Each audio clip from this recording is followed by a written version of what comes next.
Okay, so this is ridiculous. I'm having so much trouble because I am not technologically adept. And I've just been trying to shoot this video for like 2 days. Updated software, done all kinds of jumping through hoops. And at every step, it seems to be making what I'm trying to do harder. So I'm just going to do this straight up old fashioned way. What I'm going to do now is I'm going to read to you something that I've written that I think is really important, really key to everything that's going on, everything that's surrounding the changes in the world and the new direction and the Great Reset and all the things that are happening, which I want to point out to me are, I mean, I don't even necessarily know that what's happening is bad. Happy or satisfied? Satisfied. Why's that? I have some trouble with happiness. I have a bit of a mood trouble. If you were to believe everything that is said by the people that are doing what they're doing, they would tell you it's good. And they're like the most professional people in the world. They work for all the biggest corporations and banks and think tanks and NGOs and everything of that nature. Through 2020, the UN has been leading global engagement to ensure the vision of the future we plan is based on what people around the world want. The Emirates is proud to partner with the UN for this important outreach effort, but the real work of implementing our vision for the future is only beginning now, through youth engagement and by launching a joint report on future possibility. The United Nations continues to push for a massive rescue package for the world's most vulnerable people and countries, and for a people's vaccine that is affordable and available to all. This is also a moment to strengthen multilateralism and global governance, which are crucial for building a safer, healthier, more sustainable, equitable and peaceful world for all. Even 2 years ago, when I took the role as CEO of Unilever, when I met with shareholders, there was typically a junior person in the corner of the room with ESG responsibility. Now it is a core question that portfolio managers are asking. We're being constantly asked, are we making progress on our ESG commitments? All of our management's reward is now linked to ESG. And it's because finally the penny is dropping that this is not a trade-off between doing the right thing and doing the profitable thing. Doing the right thing is a pathway to a more profitable, more sustainable business. And you know why? The root cause of it all is that young consumers are voting with their pound, their euro, their dollar, their renminbi, and will only buy from and will only work for private sector businesses that are run properly. Okay, for the purposes of what I want to do here, which is basically just show the different partners, it does not matter how small my little picture is, which is why I'm setting it up like this. What I want you to focus on is the Great Reset. This is a Google search, the Great Reset Partners, the Great Reset World Economic Forum Partners. And who are the partners on this thing that's happening? World Economic Forum, weforum.org partners. Our partners create long-lasting impact. The World Economic Forum partners are world-class companies with a strong interest in developing systemic solutions to key challenges. They are driving the force behind forum programs. Partners may engage in up to 3 platforms. Access to forum networks and experts provides partners with visibility and time-sensitive insight into strategic decision-making on the issues most important to them. So basically, these are just people that have agreed to push forward the Great Reset. So who are they? I keep talking about these leaders of industry and of our world who are pushing this thing forward. And here they are. Look, here's a list of all the people that are down with the game plan. This is the A section. You see anybody familiar there? Aecon, ABB, Amcor. These are all giant corporations. We can filter by industry. They've got all the industries. They've got all the letters. Any single one of these letters, I can go down. Look at this. Under P, there's that many people. Okay, so just think about, like, let's just say MasterCard. MasterCard, that seems like a big one, doesn't it? Okay, MasterCard. There we go. So like this is everybody, and I just wanted to make the video to show the partners and who are they. How did they come up with this plan that's just popped out of nowhere to save the world from the virus? Well, it came from the Davos Manifesto, which is the World Economic Forum again. And to coincide with its 50th anniversary, the World Economic Forum has launched a new Davos Manifesto, a set of ethical principles to guide companies in the age of the Fourth Industrial Revolution. Read it from 1973 here. The World Economic Forum is releasing a new Davos Manifesto, which states that companies should pay their fair share of taxes, show zero tolerance for corruption. This whole thing is corrupt. Uphold human rights throughout their global supply chains and advocate for a competitive level playing field. This is neo-communism. That's the guise they're using to put this thing in. Why do we need the Davos Manifesto for a better kind of capitalism? We should seize this moment to ensure that stakeholder capitalism remains the new dominant model. This is all a plan, folks. These are managers of people and resources, and they're supposed to be the most responsible in the world. And I don't believe that those people are involved in like some kind of nefarious conspiracy. I don't believe that. I think that people are just doing what they're doing because they've been trained to do it. I'm going to provide a little bit of basics around vaccine hesitancy, acceptance and demand. I think it's good that we're all on the same level before we get to the Rockstars presentation. The other thing I'm going to say right from the start off is that I really dislike the phrase vaccination hesitancy, because it suggests that the problem is yours.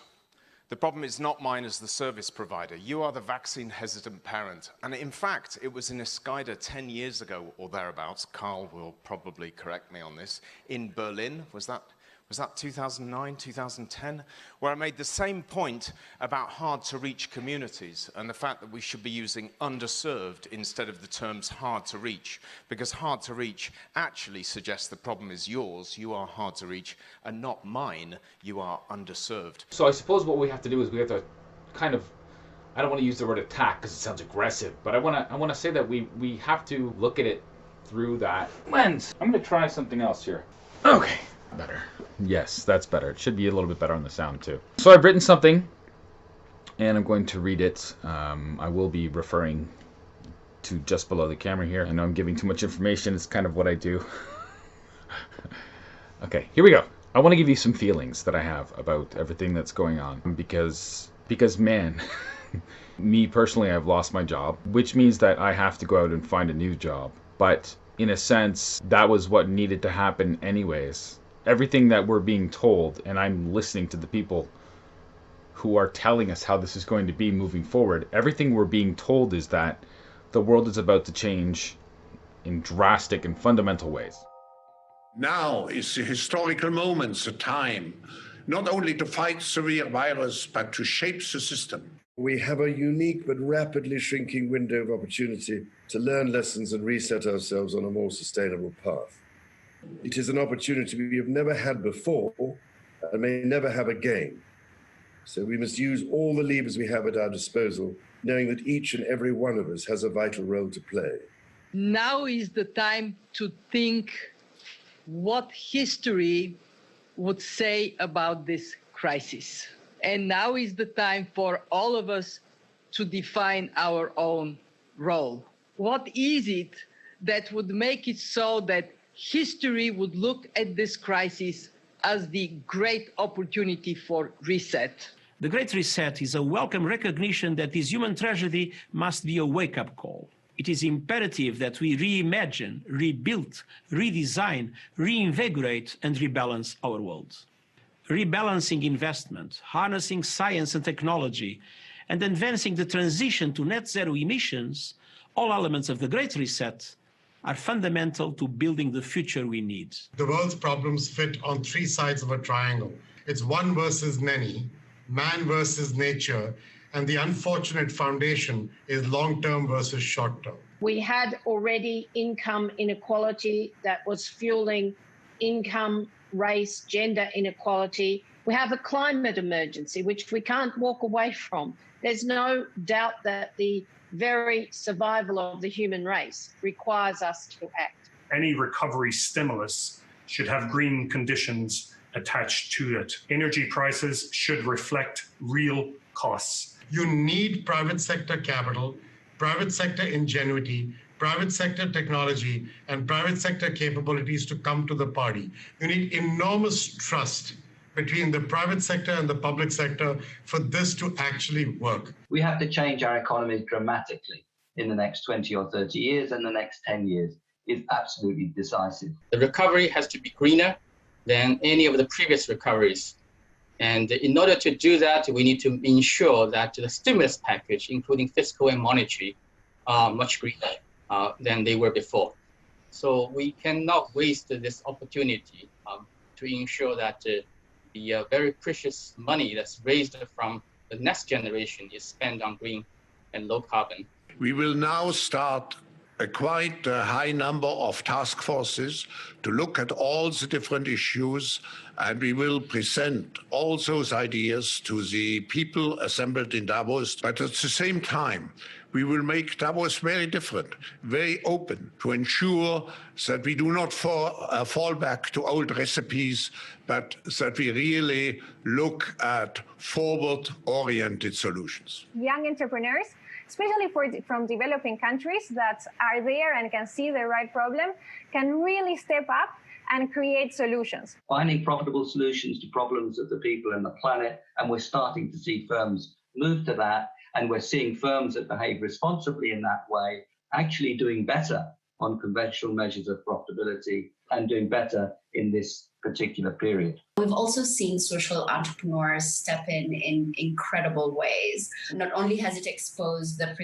precarious reality, but then it has also exposed the opportunity to recenter the reset around the most vulnerable and those on the edge, where it only takes something like a pandemic or difficult circumstances to slide into poverty. And then we need to couple that with new initiatives to equip more people with the digital skills they'll need, not just to have a tech job, but a job that is increasingly tech-enabled in almost every part of the economy. If we can empower consumers with all of this, I think we unleash this next generation to have a much broader impact more quickly. We can never again allow our health, education, care systems to be underfunded. We need our imagination here. Possible is being redefined each and every day right now. So the next time someone tells us that tackling climate change is either too costly or too difficult, I think we need to remind them and remind ourselves of what just is happening right now. We not only have to demand change, but also create change. We have to live up to the expectations which we have created, and we will do so. And so the question is, can I stop it? No, I can't stop it. How can I stop it? I'm just a crazy guy with a lot of conspiracies and, put whatever labels you want on me. But I have done some substantial reading and listening to a lot of people make a lot of interesting arguments. And I think it's fair to say that measles is possibly the equity virus, or at least a proxy of shortcomings in our programs and weaknesses in our program delivery. It's a great proxy for highlighting or indicating where we have those programmatic weaknesses. Whilst we all share the same aims, some of us have different opinions as to why this resurgence is taking place in the region. Some people believe that it's about the immunization program limitations and service delivery issues. Others would argue inequities in uptake, and others argue vaccination hesitancy or vaccination confidence, which has been a term that has been used almost synonymously with hesitancy recently, and I'm not sure that's been a positive thing. So when people say to you, vaccination skepticism is old as vaccines themselves, they're incorrect. Vaccination skepticism was there before we started vaccinating. And the French have even recorded it 40, 50 years before Jenner vaccinated Phipps. So the arguments we're seeing today, maybe more interestingly, around vaccine hesitancy and refusal and confidence and trust issues are much the same as they were then. There's not a lot of difference. The way we're communicating around those concerns has changed phenomenally. I think that I'm a rational person, so I'm going to read you what I think is a rational argument for the way that things are being done. Because it's really the way that things are being done that's the problem for me. I could go more into that, but I've been at a couple of protests and I've spoken to lots of people and I've taken part in a lot of the dialoguing that's going on Facebook. And I'm trying to avoid, in every case, the conspiracy stuff and anything that kind of relates back to pedophilia or sexual deviance. What we know about Pizzagate so far. Let's begin by going over some background, how it started. John Podesta clicked on a phishing scam email sent to him by hackers and unwittingly handed over his password to them. The hackers then handed over Podesta's emails to WikiLeaks, and they verified their authenticity before releasing them in the run-up to the 2016 US election. Who is John Podesta? John Podesta was Hillary Clinton's head of campaign during this 2016 election. He also worked closely with President Barack Obama and President Bill Clinton during their times in office. His brother, Tony Podesta, who was also involved in this scandal, was recently listed as one of Washington, D.C.'s most powerful people by GQ magazine. And here you see John Podesta with Hillary Clinton, with the Pope,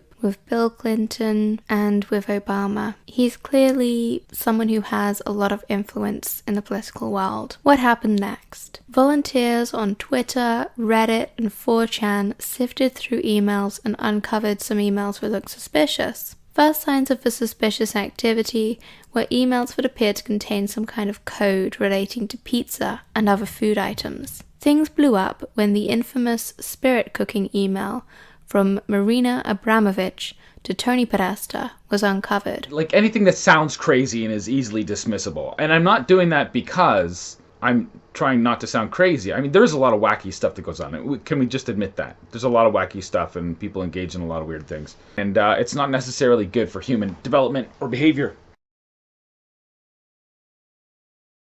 There is something going on that's beyond the sort of liberation of fluidity.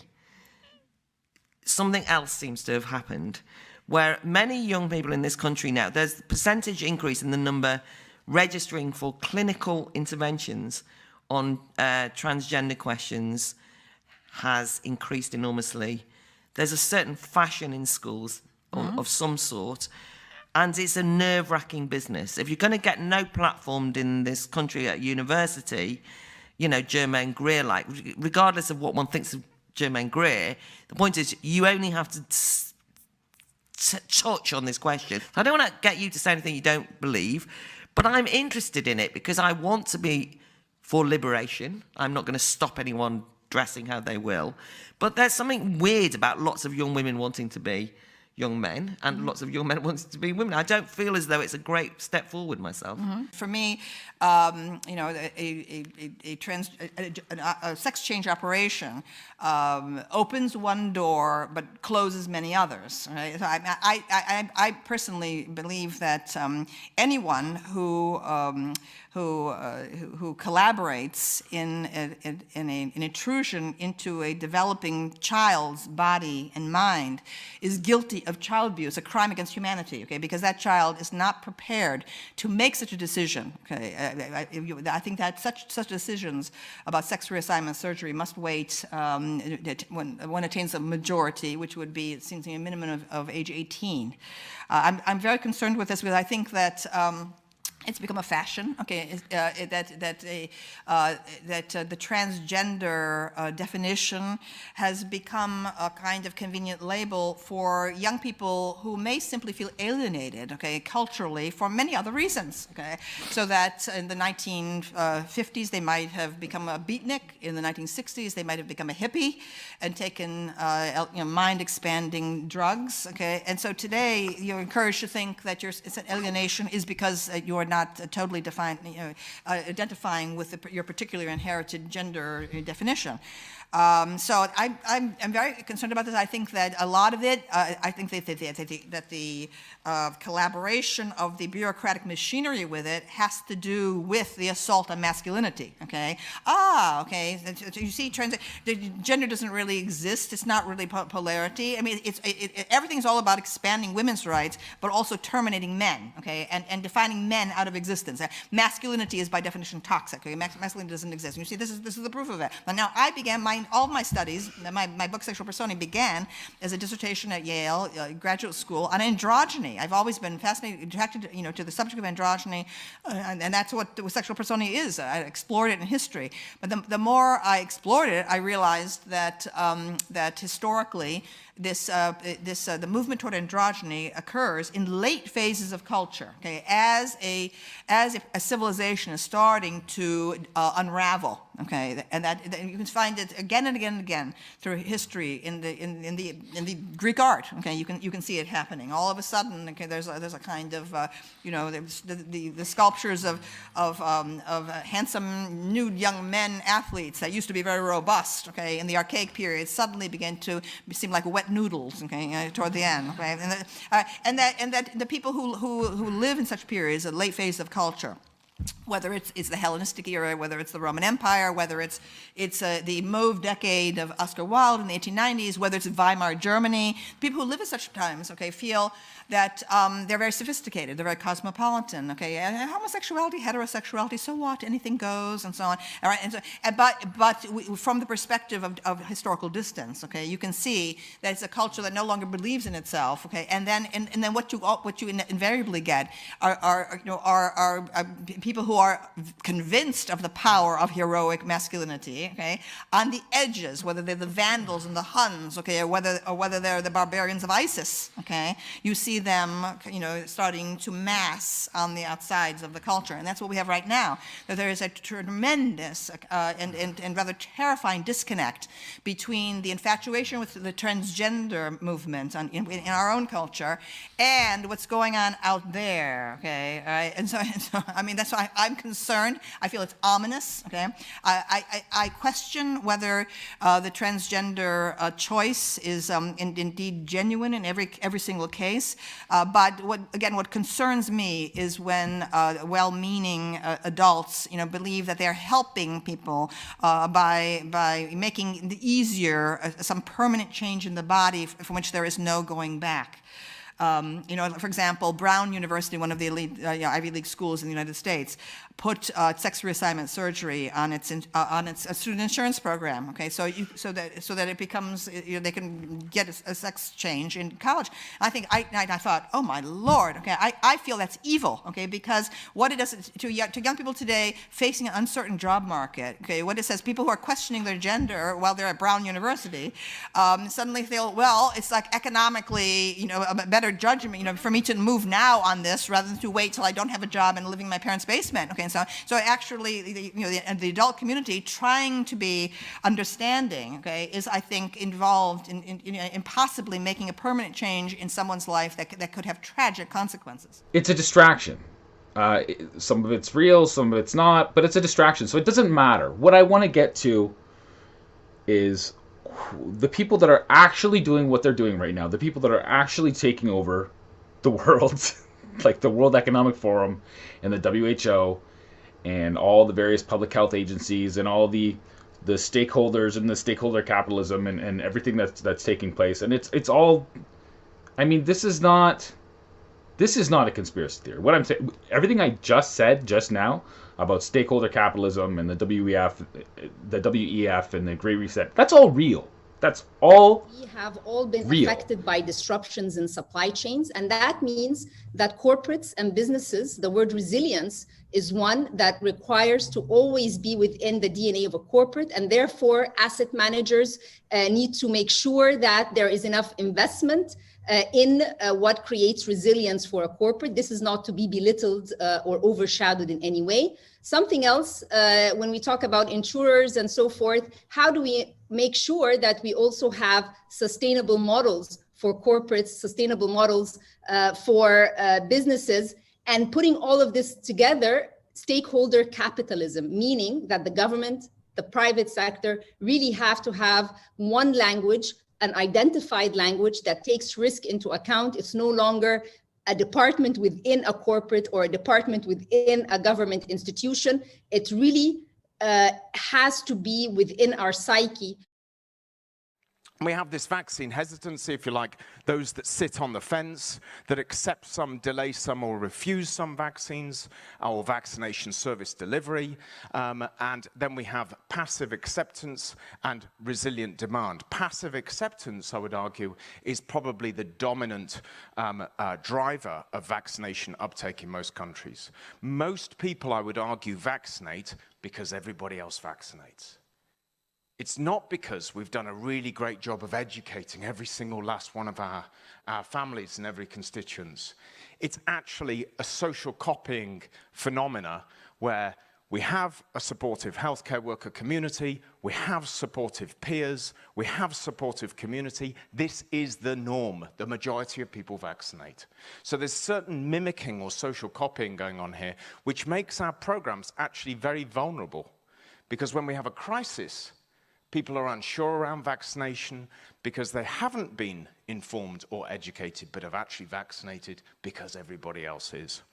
And then we're going to talk about resilience, which is where I'm going to take this talk into an area of suggesting we should be focusing on resilience instead of firefighting, which I would argue we're constantly doing. We are constantly firefighting confidence issues, hesitancy issues that for the large part of the last 200 years have remained the same, but we just have a new generation of parents that we're trying to reach. It's happening. Most people don't see it. Most people don't refer to it. It's happening behind the scenes, and they are re-envisioning the way the world is going to move forward. They've done it through all kinds of initiatives enacted through the UN, specifically through Agenda 21 to lay the groundwork, and then through Agenda 2030 to implement the plan. We went into the implementation of the plan in 2015. This is the acceleration of those plans, and it just kind of coincides with this pandemic. So the journey to immunization is not very straightforward. It's not that an informed individual is a behaviorally responsive one. I hope we're all on the same page on this, and anybody who's going to have a glass of wine this weekend knows that it's bad for them, but I guarantee it's not going to stop them from having maybe 2 glasses. I'm not going to talk about mandatory policy and where I stand on that point. It may well come up later, kind of hoping it does in the questions, because then I'll share with you my rather one-sided opinion on that. So what could be a better return on investment, Rob? What could we invest our resources in if we're not going to tackle hesitancy? If hesitancy is not to blame, how are we going to deal with this in the future? Well, I would argue that now is the time when we need a shift in perspective. Immunization is a best buy. 14 of 17 SDGs are addressed through immunization. And when we talk about universal health coverage, we talk about primary health care, we talk about health security.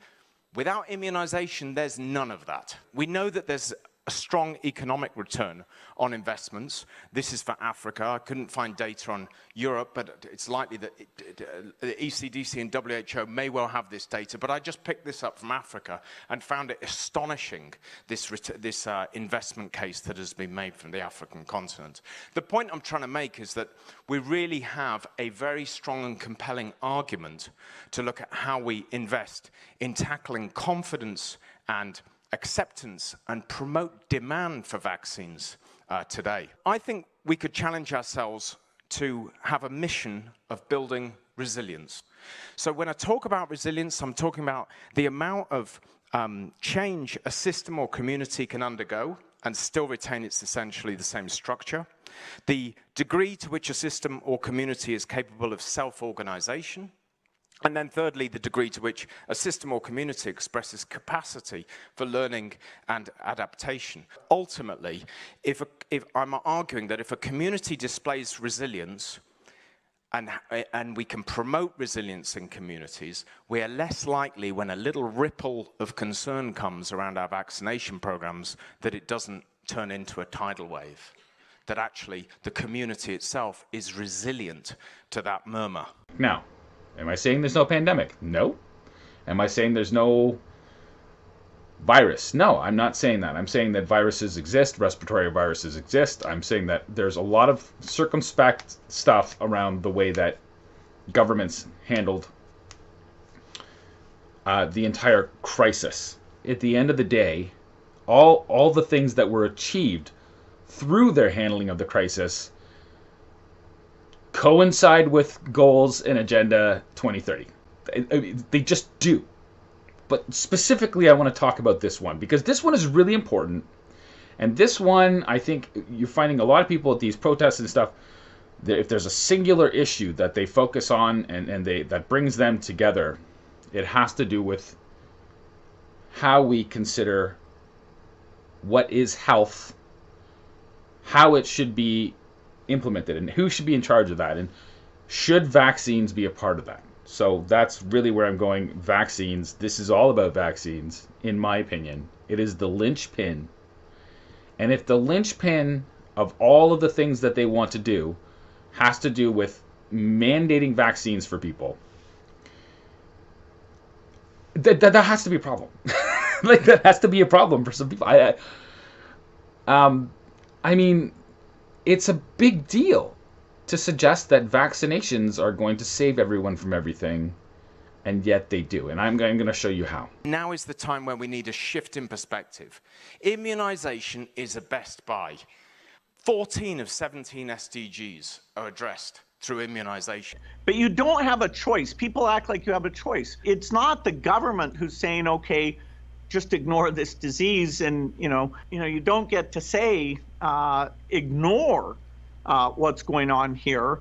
There will be the ability, particularly in rich countries, to open up if things are done well over the next few months.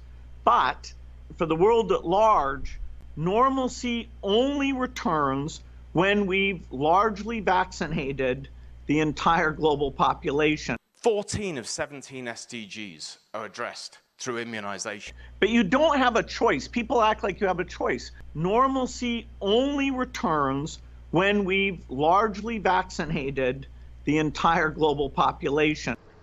Okay, so now with all that preamble out of the way, I'm just going to read this to you, and I think that there's nothing irrational about what I'm saying. So all I ask is that you listen through to the end. It's going to take a while. I wrote quite a bit, so let me get started, because I'm reading off my laptop and the battery might die. There's all kinds of things that are trying to keep me from getting this out, but I'm going to try anyway. Okay, let me start with the opening line, which I think sets the tone for where I'm thinking and how I'm thinking. Today is a good day.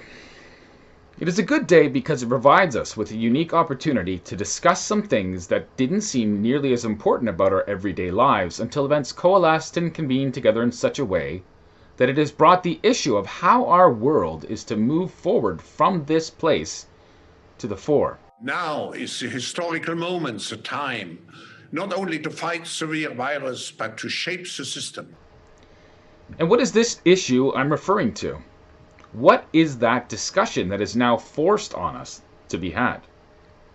In my mind, it revolves around what happens to be the single biggest falsehood in misrepresentation of science repeated in our societies for decades.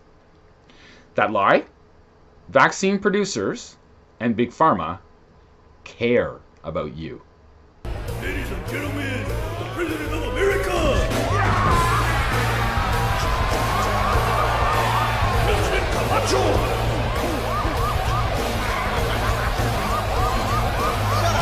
Shut up! Sit your monkey ass down. Chill out.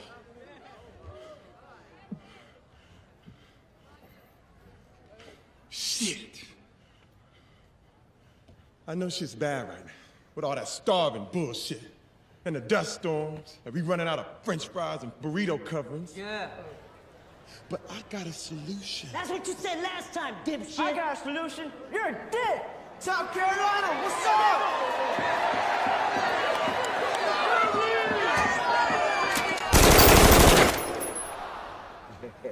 That's what I thought.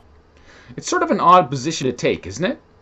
It's the opposite of what we see happening in every other way we conceive of power dynamics and systems, in so many headlines that get blazed across the papers and TV chyrons.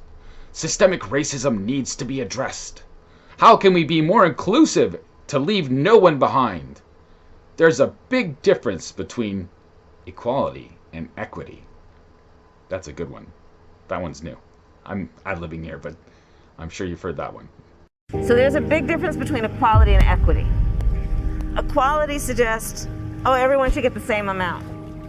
The problem with that, not everybody's starting out from the same place. Now, these types of headlines, I believe, tend to come from people who, for better or for worse, mean well. But you don't have a choice. People act like you have a choice. These are social justice sentiments. And while we can talk about the merits of looking at everything through the lens of who has the power and who does not, I hope that it's not escaping our media watchdogs and our social justice campaigners that when we take the awesome power of the state and use it to enforce mandated vaccines on the public, that's a pretty obvious abuse of power. It's not the government who's saying, okay, just ignore this disease and, it's not the government. Vaccines, no matter how you slice it, are medical interventions that some people, for whatever reason, don't want forced on them. That's what I thought. Equality suggests, oh, everyone should get the same amount. The problem with that, not everybody's starting out from the same place. According to OpenSecrets.org, the #1 influencer in Washington is the pharmaceutical industry, spending $2.6 billion on lobbying activities from 1998 through 2012. In case you're wondering, that's the #1 position over the same time period, followed by numbers 2, insurance at $1.8 billion, and 3, oil and gas with $1.4 billion, and defense and aerospace coming in #4 with a measly $662 million. Not only is it the most influential in the pay-to-play way, it's also one of the most disingenuous industries in the world, because we're talking about the same industry that does vaccines and other products, like drugs for other forms of health and mental management, that have been shown time and time again to downplay the risks and side effects from their products while extolling the benefits. So I found a little book at the Library of Congress called The Drug Trust by a man named Morris Beall. And he was a Washington news reporter whose wife had some minor ailment, and she went to the doctors, and she was so mistreated that it made her husband furious. And so he started looking at the medical profession, and he was appalled by what he found out. So he started studying the medical profession, and he wrote a little book about 20 pages long called The Drug Trust. And on the first page of this book, he said that he had found out that every drug manufacturer in the United States was controlled by John D. Rockefeller. Well, I thought that was a very foolish statement. I couldn't believe that. And so I just decided to do a little more research and show that he kind of exaggerated. I wasn't calling him a liar, but I actually didn't think he had his facts right. So as I looked into it, I found out that indeed every drug company in the United States was controlled by the Rockefellers, because it was very obvious on the list of directors of every major drug company in the United States were people from Standard Oil and from Chase Manhattan Bank and from other Rockefeller companies. So it was right there in front of me. There was no arguing about it. John D. Rockefeller. So the man was right. The man was absolutely right. Well, he was a newspaper reporter, and so he knew what he was talking about, but I just simply could not absorb that, because I knew that John D. Rockefeller was the owner of Standard Oil in New Jersey, the greatest monopoly in the world. And in my naivete, I'm a very country boy, I'm very naive, and I thought, if this is the richest man in the world, and he has the greatest corporation in the world, what does he want to fool around with the medical profession for? Yeah. Because that wasn't a very highly paid profession in those days, but it was part of the control. And he saw new worlds to conquer, and he took over the entire medical profession in the United States. Equity. Has there ever been a more clear and evident case of the rich abusing the rest? This is power dynamics. We know that if you want good health, mental and physical, it is not to be found at the pointy end of a syringe or in a bottle. It is to be found in healthy food, healthy attitudes, healthy play, and yes, meaningful work. And of course, clean air, clean water, and a healthy Mother Earth to sustain all of those things. But Big Pharma doesn't do that for us. They don't do any of that for us. It's not part of their business model.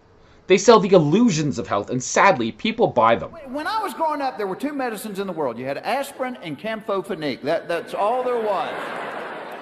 Now there's so many medicines. They got this prescription stuff that they advertise on TV, and I swear, half the time, the side effects are 50 times worse than what the medicine cures.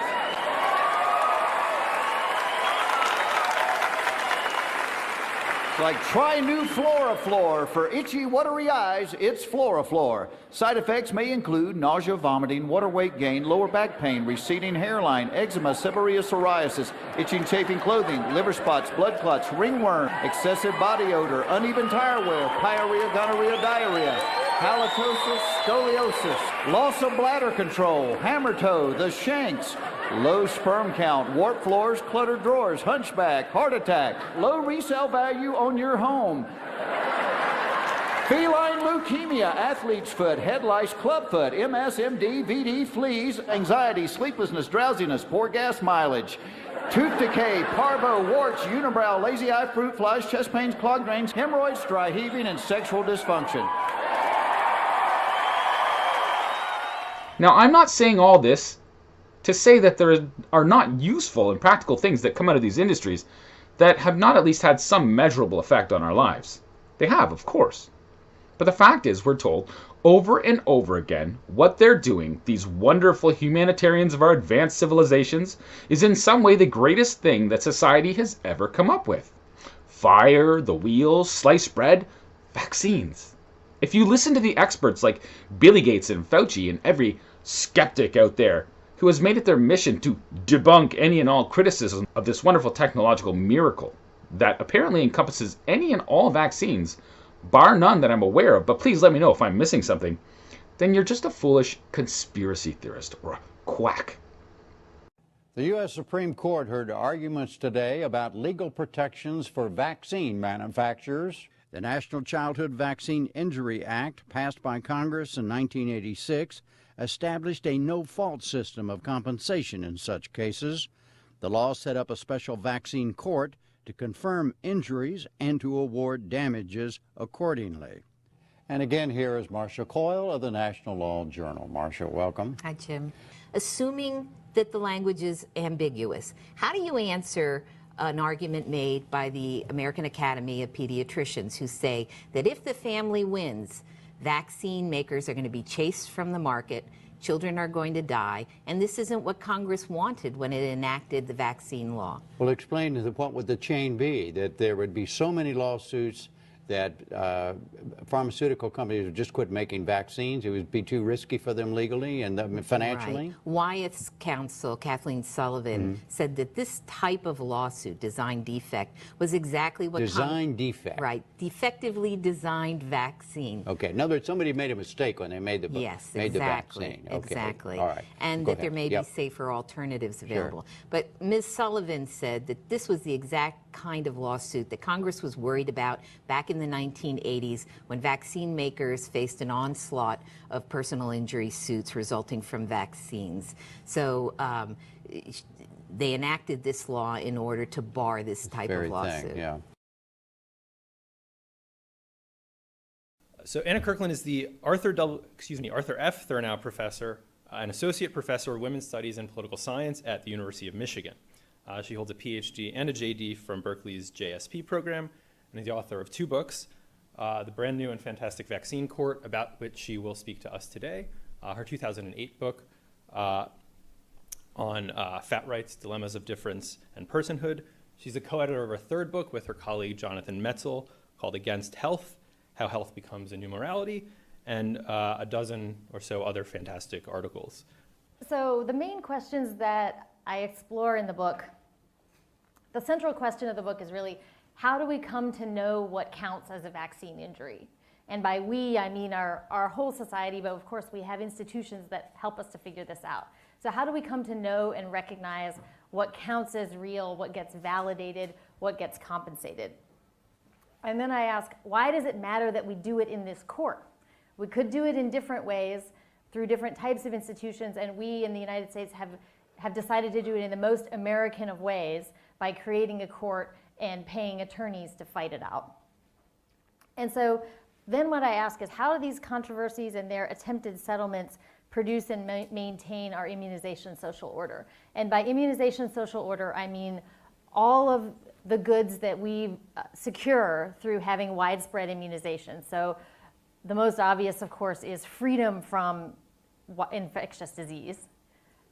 And this is an absence. We don't notice it, right? Which makes it harder to appreciate. But if you think about it and attempt to quantify it, it is there and we can come to understand it. And I think of it as really robustly politically created. It's created by law. It's created by laws. It's created by social coercion, social control, and it produces disputes.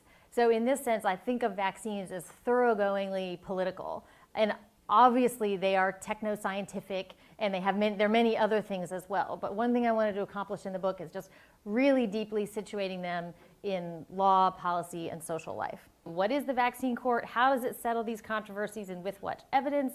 And then I'll close by talking about how exactly the vaccine court produces and maintains our immunization social order. The image you see is the vaccine injury table, which is an administratively created table of officially recognized vaccine injuries. Awards are paid from a trust fund that is funded by a 75-cent excise tax on every dose of vaccine. So as you can imagine, once something like the flu vaccine with 130 million doses, say, distributed, there's a tremendous amount of money available in the trust fund. The way it's supposed to work is that if there's a recognizable, accepted vaccine injury, it goes on the table and compensation is automatic. Now the problem has been that very few claimed injuries are on the table, although a few more have been recently added.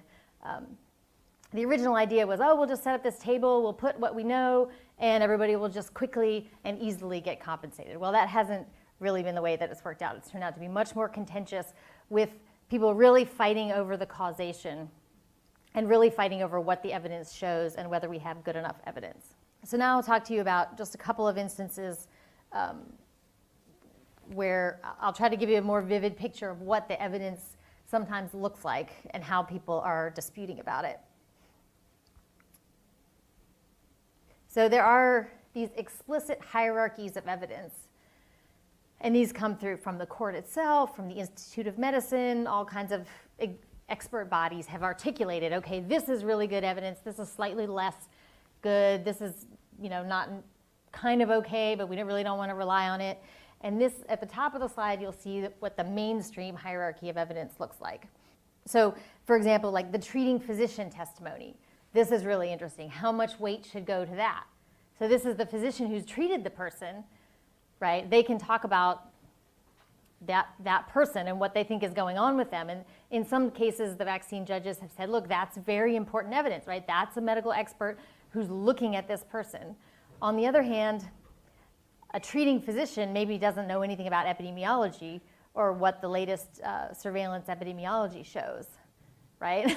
So they have one particular kind of expertise, but are they more like the mother, for example, who says, well, he was never the same, his behavior changed in this way, I know it's related.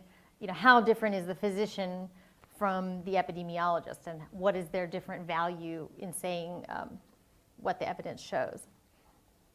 Now, of course, mobilized activists see the evidence very differently. And so by activists, I mean vaccine critical activists, folks who are opposed to most of what the vaccine court is doing because it's not compensating for things that they think it should be compensating for. And they have their own evidence, right? And often a considerable amount of it coming from a lot of different sources. So here, some of their favorite sources are past compensated cases, right? If you got compensation before, doesn't that mean that that's a vaccine injury, right? Does the compensation validate that an injury occurred? Seems like it might, except that I just told you about the negotiated settlements and the way the evidence has shifted. And so there's quite a lot of disagreement about what that means. There's a great deal of parental observation, right? And it's quite interesting to think about in what ways parents are experts and about what precisely, what kinds of knowledge do they have, how does that differ from other kinds of knowledge? They also bring in vaccine package inserts, which is, the pharmaceutical companies are required to put every possible adverse events from clinical trials in the package insert. So you can find all kinds of scary things in there. They're not causally validated, but it's a frequent, like, hey, this is written on this package insert, and it sounds really scary. And look, the pharmaceutical company themselves wrote this. So that is compelling in some cases. But the favorite parallel database is this Vaccine Adverse Event Reporting System, or VAERS, rhymes with bears. And this is a public database. Anyone can report to it, where you report a vaccine injury that has happened. So it's literally vaers.gov. You can look it up. It's right there. It's online.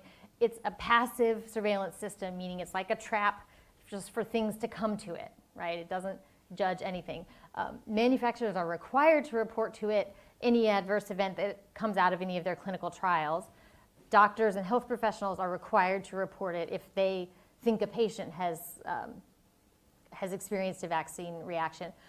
Attorneys report to it. There was an interesting thing with when the autism cases were coming up, lots of VAERS reports were being filed for autism, which were then traced back to the attorneys, because then they can file the cases, and then they can say, look at all those VAERS reports, right? You can produce it and then jump out at the other side and point back to it, right? It has that nice feature because it's open. It's an open passive surveillance system, which is what you have to detect signals, right? Remember, they're looking for the signals, and it does work. There have been validated vaccine injuries that have been first detected through an uptick in VAERS reports, where, hey, that looks a little weird, that many infants should not be suddenly clustering with those cases. Let's have a look at that in the Vaccine Safety Data Link, where we can perform actual statistical operations to see if there really is a causal link. And critically, the fourth thing is that the vaccine court diffuses dissent.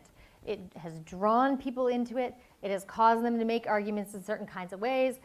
People who have been compensated are generally pretty happy with that.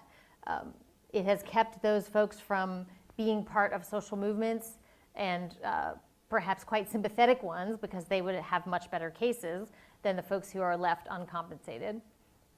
So it diffuses dissent in ways that we know the courts do by bringing in social movement actors and drawing their attention into making legal arguments, presenting evidence, and making those kind of arguments, as opposed to doing something else that could be more burdensome to absorb for the immunization social order. Even with the missteps of previous eugenic and sterilization campaigns in the rear view, something that is rarely discussed but happened, the very thought that perhaps the science of vaccination could or would be used by actors who had less than messianic convictions for their products is anathema to public discourse in recent years. So, that's not a very good flowing statement, but what I'm trying to say is, you can't talk about it because obviously it's good. And if you suggest that it's not good, there must be something wrong with you. You can't talk about it. And that's the question I think we really have to ask ourselves.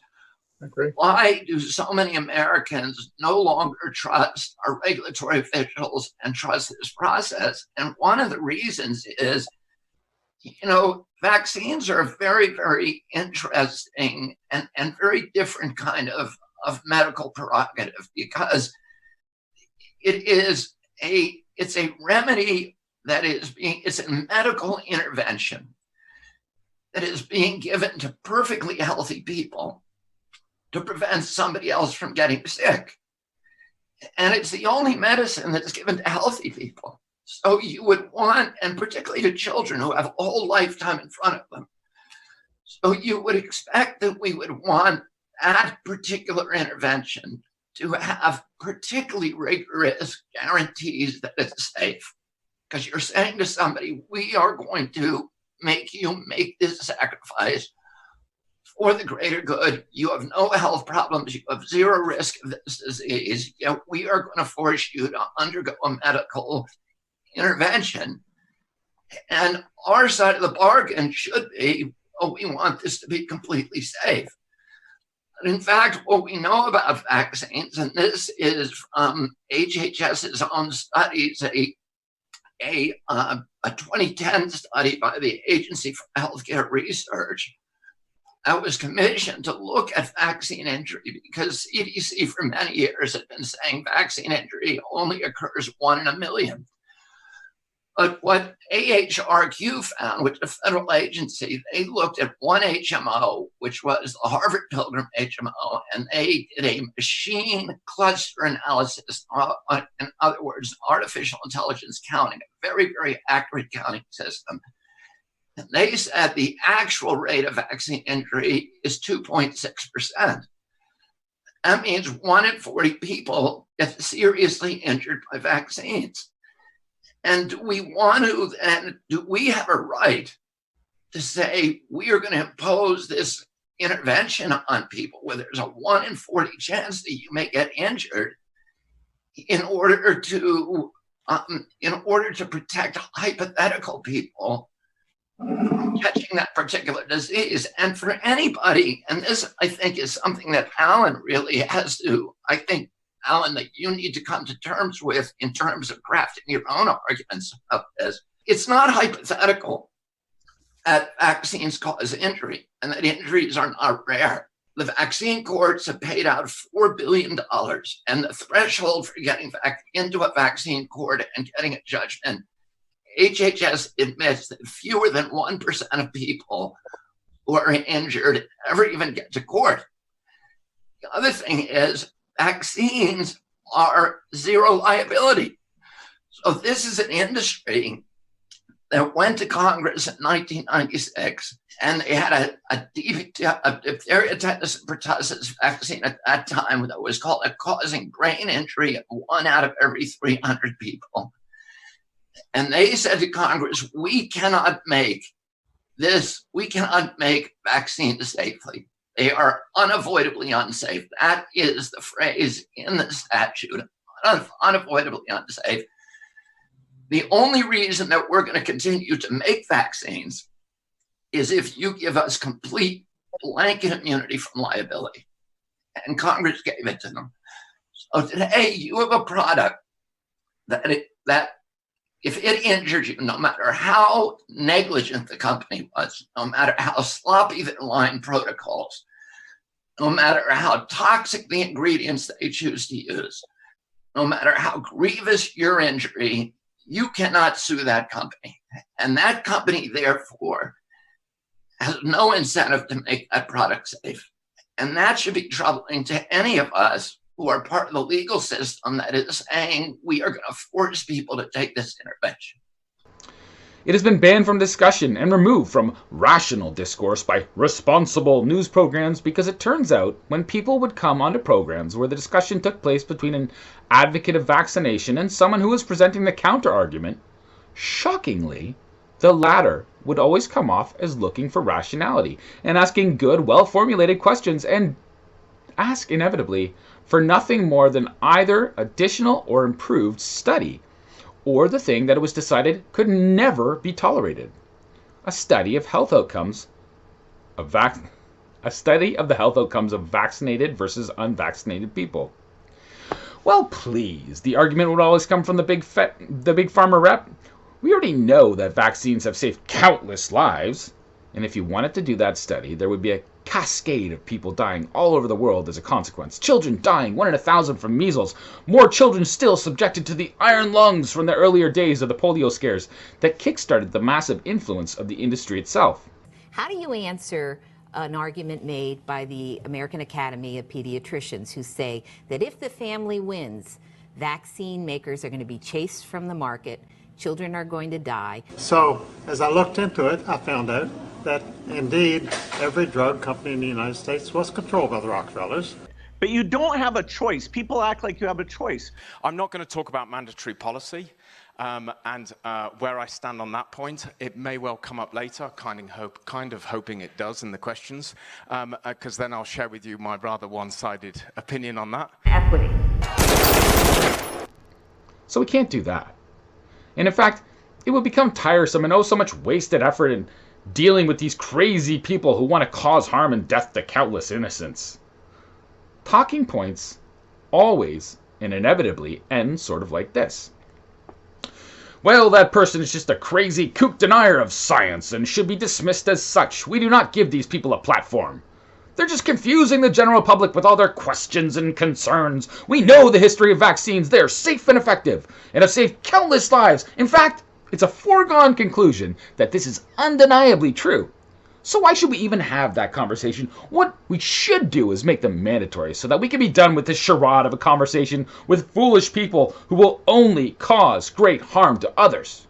I'm not going to talk about mandatory policy and where I stand on that point. It may well come up later, kind of hoping it does in the questions, because then I'll share with you my rather one-sided opinion on that. Equity. But this one is my favorite.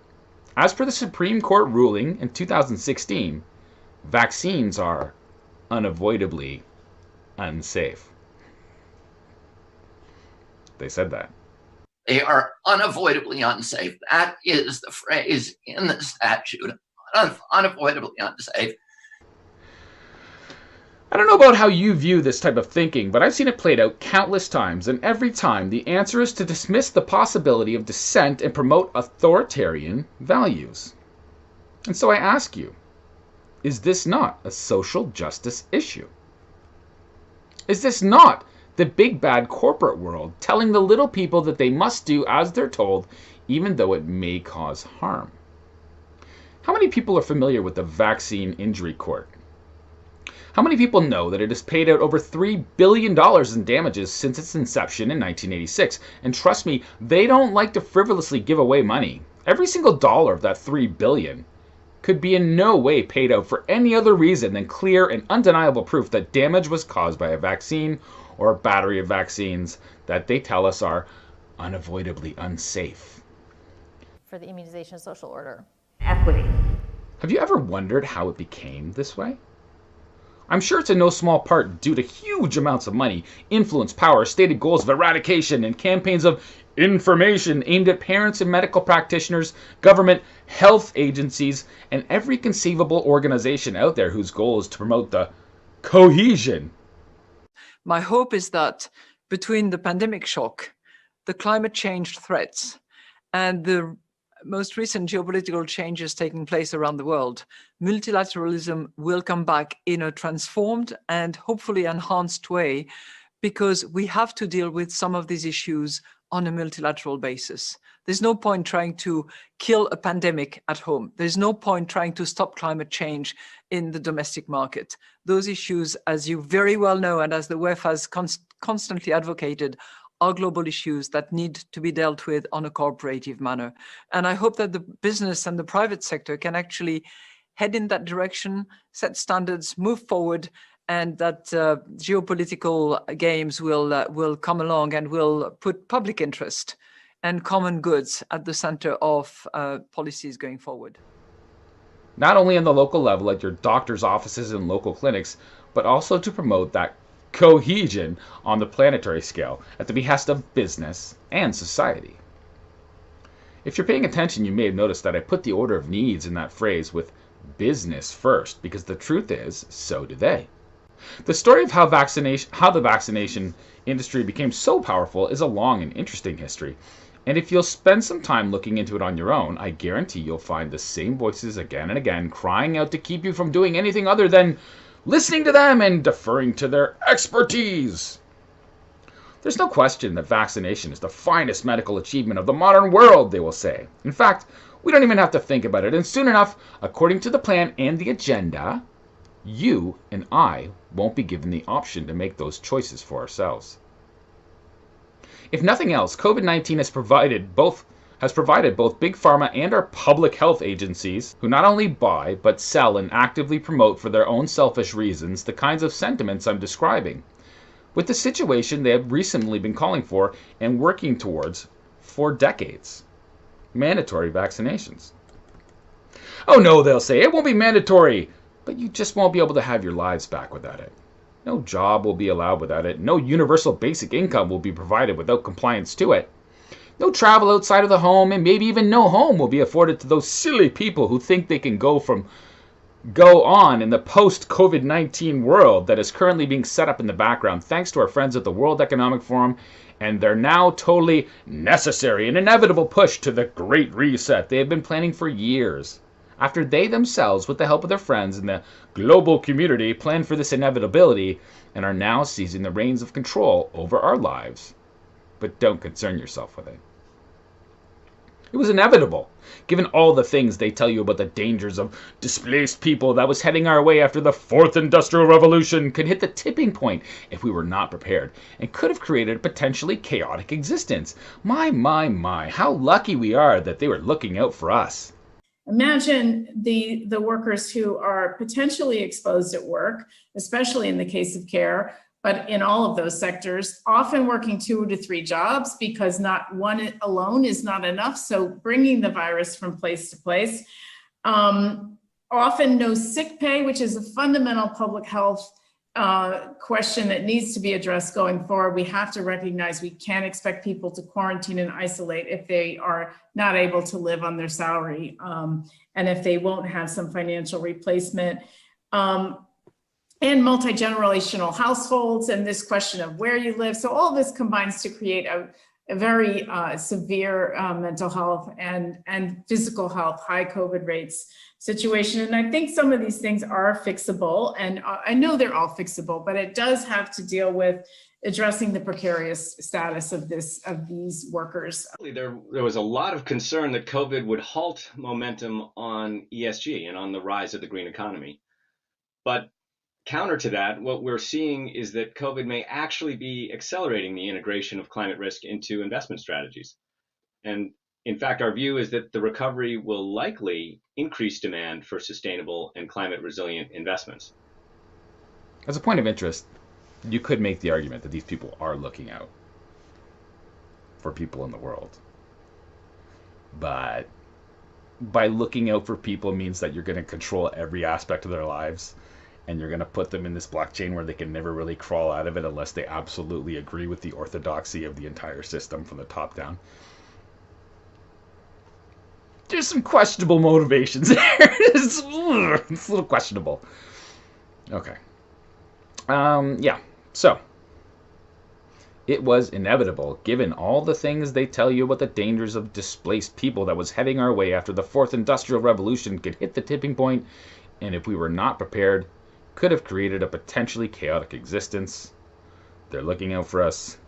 You little free humans can be such a burden on their world and just a little too unpredictable, especially if you were all being displaced by technology and sitting at home on the public dole, now free with the time to sit and think.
I knew how it would feel to be free. I wish I could break all chains still binding me. Yeah. Wish I could say all the things that I can say when I'm relaxed.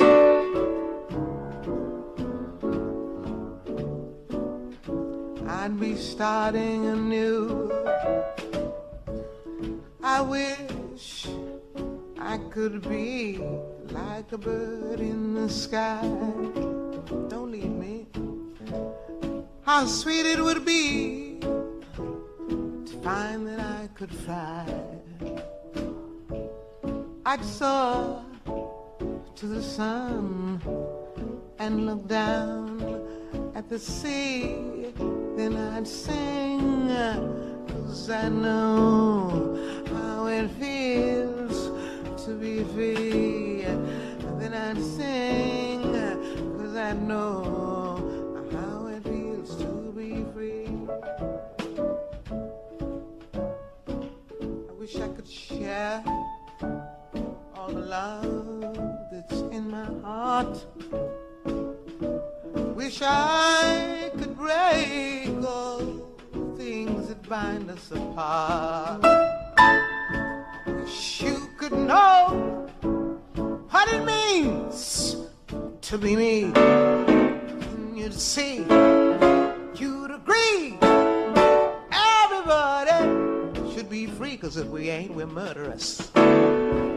Wish I could be like a bird in the sky.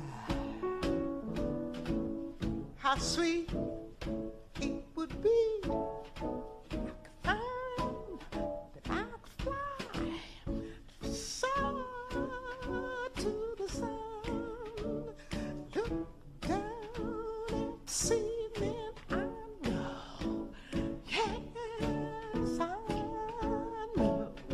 Oh yeah, spirit's moving now.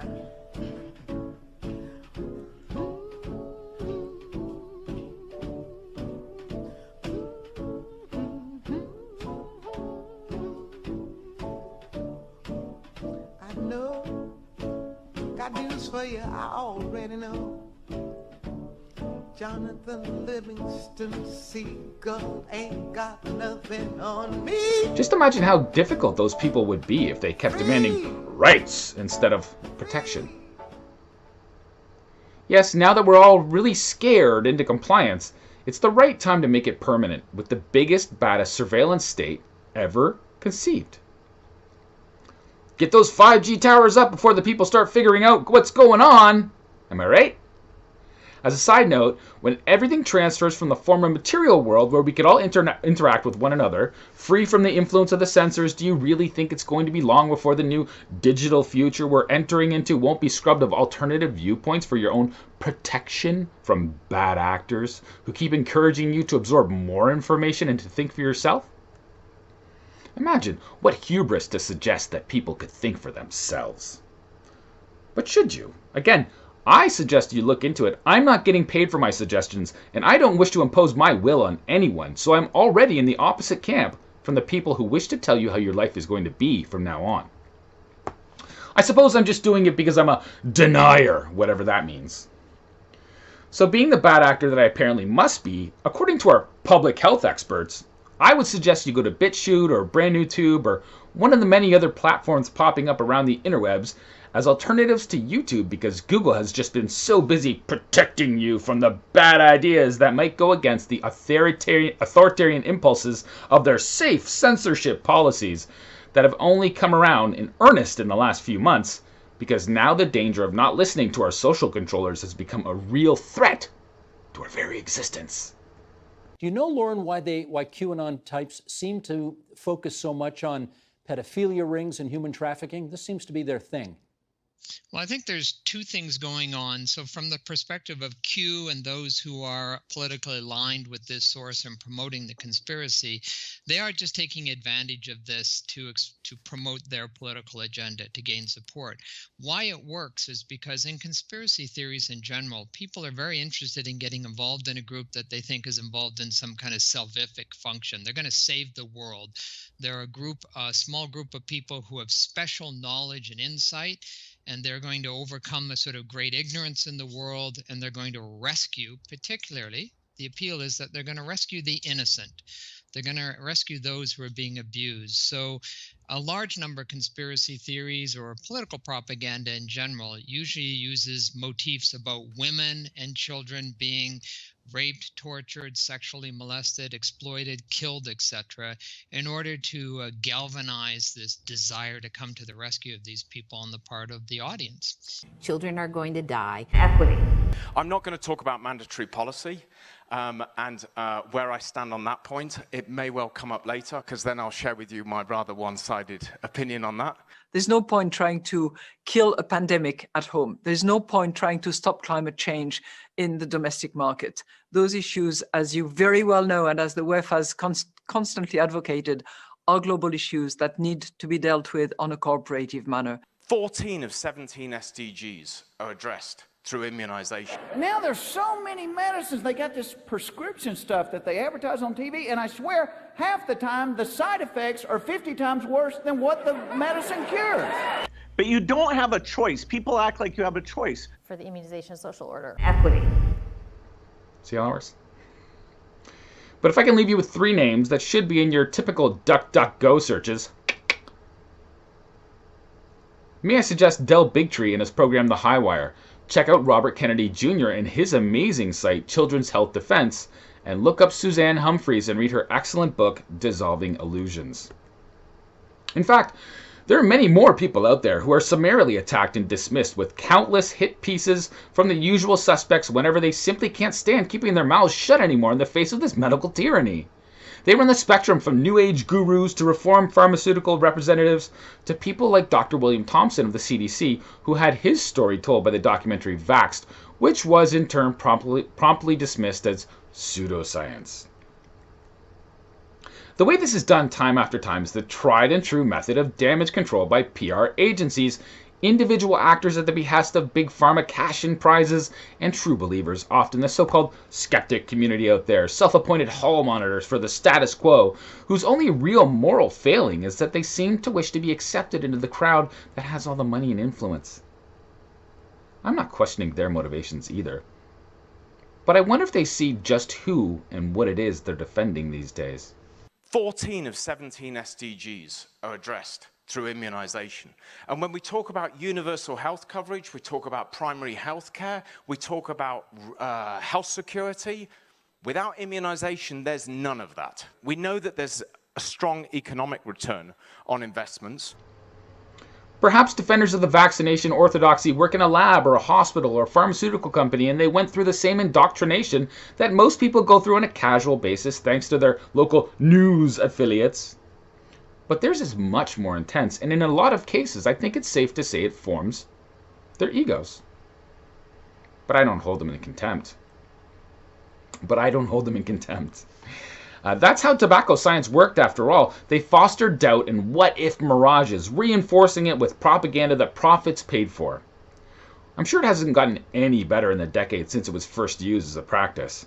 What a laughable concept that the biggest industries in the world would get better at promoting their bottom lines. That said, I would like to point out here what I have always considered to be an interesting phenomenon between the two warring factions, if it makes it easier to envision the presumed sides. I hear often from people who used to be pro-vaccine until one of two things happened. Either they would have a child that became vaccine damaged, and it forced them to turn to the alternative community that was actually trying to support them in their efforts to rehabilitate their child, and they would do so without judgment. In fact, they would help fight for recognition from a bureaucratic guard agency that has been set up to protect manufacturers from liabilities, literally giving them immunity in the United States, where most of these larger companies came from. The other reason people would turn against the vaccination orthodoxy would be doctors, nurses, clinicians, naturopaths, holistic medicine practitioners, and other alternative health providers would be so foolish as to start reading the very rarely reported facts and studies that show negative associations with increasing vaccination schedules. The ones who may have been formerly regarded as cutting-edge leaders in the world or in their field, only to be labeled as quacks once they deviated from the vaccination cult. The proposition and the theology that smallpox and polio were abolished due to vaccination is controversial. That is not a proposition that is universally accepted. And if you notice, all the infectious diseases, whether it was scurvy or tuberculosis, for which there were no vaccines, along with peripheral fever and diphtheria and pertussis and measles, all disappeared at the same time without vaccination. Now, CDC actually examined that because it became such a part of the orthodoxy of vaccines that the idea that smallpox and polio were abolished because of vaccines and these other diseases. They did, John Hopkins and CDC in 2000 did a comprehensive study of that proposition. The study was published in Pediatrics, which is the journal for the American Association of Pediatrics, which is kind of a redoubt, a fortification for vaccine orthodoxy. So it's a publication very, very friendly and supportive of vaccination. For people who want to look up the study, the lead author is Guyer, Guier. And the conclusion of that study is that the abolishment of mortalities from infectious diseases that took place during the first half of the 20th century had virtually nothing to do with vaccines. It had everything to do with sanitation, with nutrition, with hygiene, with electric refrigerators, with reduction in population densities, and essentially engineering solution, clean water, good food. And that was, and actually there was a guy called Edward Cass, who was the head of Harvard Medical School at that time, who gave a very, very famous speech in which he warned that people who were promoting vaccines and other technologies would try to take credit for those reductions in mortalities from infectious disease. And he said, beware of them, because they'll try to monitor that, they'll try to monetize them and use that to increase their power and their prestige. So it's something that you might look at. Again, it's called Guyer, Guier. And then we have the opposite to those loons. The ones who believe in science. The ones who make tremendous amounts of money by denying there can be any risk. And always point the finger anywhere but themselves. Well, that's not the psychopathic profile of a giant corporation, now is it? I'm not going to talk about mandatory policy and where I stand on that point. It may well come up later. We know that there's a strong economic return on investments, because then I'll share with you my rather one-sided opinion on that. 14 of 17 SDGs are addressed through immunization. We know that there's a strong economic return on investments. Here's an interesting excerpt from an article entitled, Are Corporations Psychopaths? Psychopaths are typically intelligent, personable, and disinhibited, and have an alluring aura of confidence. But you don't have a choice. People act like you have a choice. Yet they also lack feelings of empathy, guilt, and remorse. That seemingly minor emotional quirk has had a dramatic effect on the way they behave, often leading to antisocial behavior. However, psychopaths are not incapable of moral reasoning. Multiple studies have found that they are particularly adept at certain types of moral thinking, particularly those that balance the consequences of actions. So where non-psychopaths might experience revulsion at the intentionality of killing one person to save the lives of several others, psychopaths are far more likely to dispassionately favor the needs of the many over the needs of the few. Take a look at America today. Over 150,000 Americans are dead from COVID-19. We have a health crisis worsened by Trump's failure to act, an economic crisis deepened by Trump's failure to get the virus under control, a racial justice crisis fanned by Trump's words of hate, a climate crisis exacerbated by Trump's denial of science, and America needs a plan to solve all of them. So by the end of my first term, we are going to be on an irreversible course to achieve net zero emissions, economy-wide, no later than 2050. Times are tough now in America, but we've been here before. We can do this. We can build back better. And I'm looking forward to getting started as soon as we can. They make good utilitarians. But now, take the influence of money and combine it with the awesome power of government. Check out the documentary 1986, The Act, for more on that. I should warn you, though, it's been produced by Dr. Andrew Wakefield, and as we all know, he's a quack. Am I right? Imagine, you destroy a highly capable and respected young doctor's career by fabricating a story around the actual events that took place after a press conference he gave suggested they found an issue in the gut bacteria of children who were vaccine injured. Go ahead and look up whether or not there's been any recent research into gut microbiome in autism. But that's a good snapshot of the loons and quacks and science deniers we find playing Davy against the pro-vaccine Goliath. And they, of course, have their front men and women who advocate for the continuance and additions to the vaccination schedule that has gone, according to Children's Health Defense, from the 1986 level of 12 shots and 25 antigens for 8 diseases to the new and improved 54 shots and 70 antigens for 16 diseases in 2019.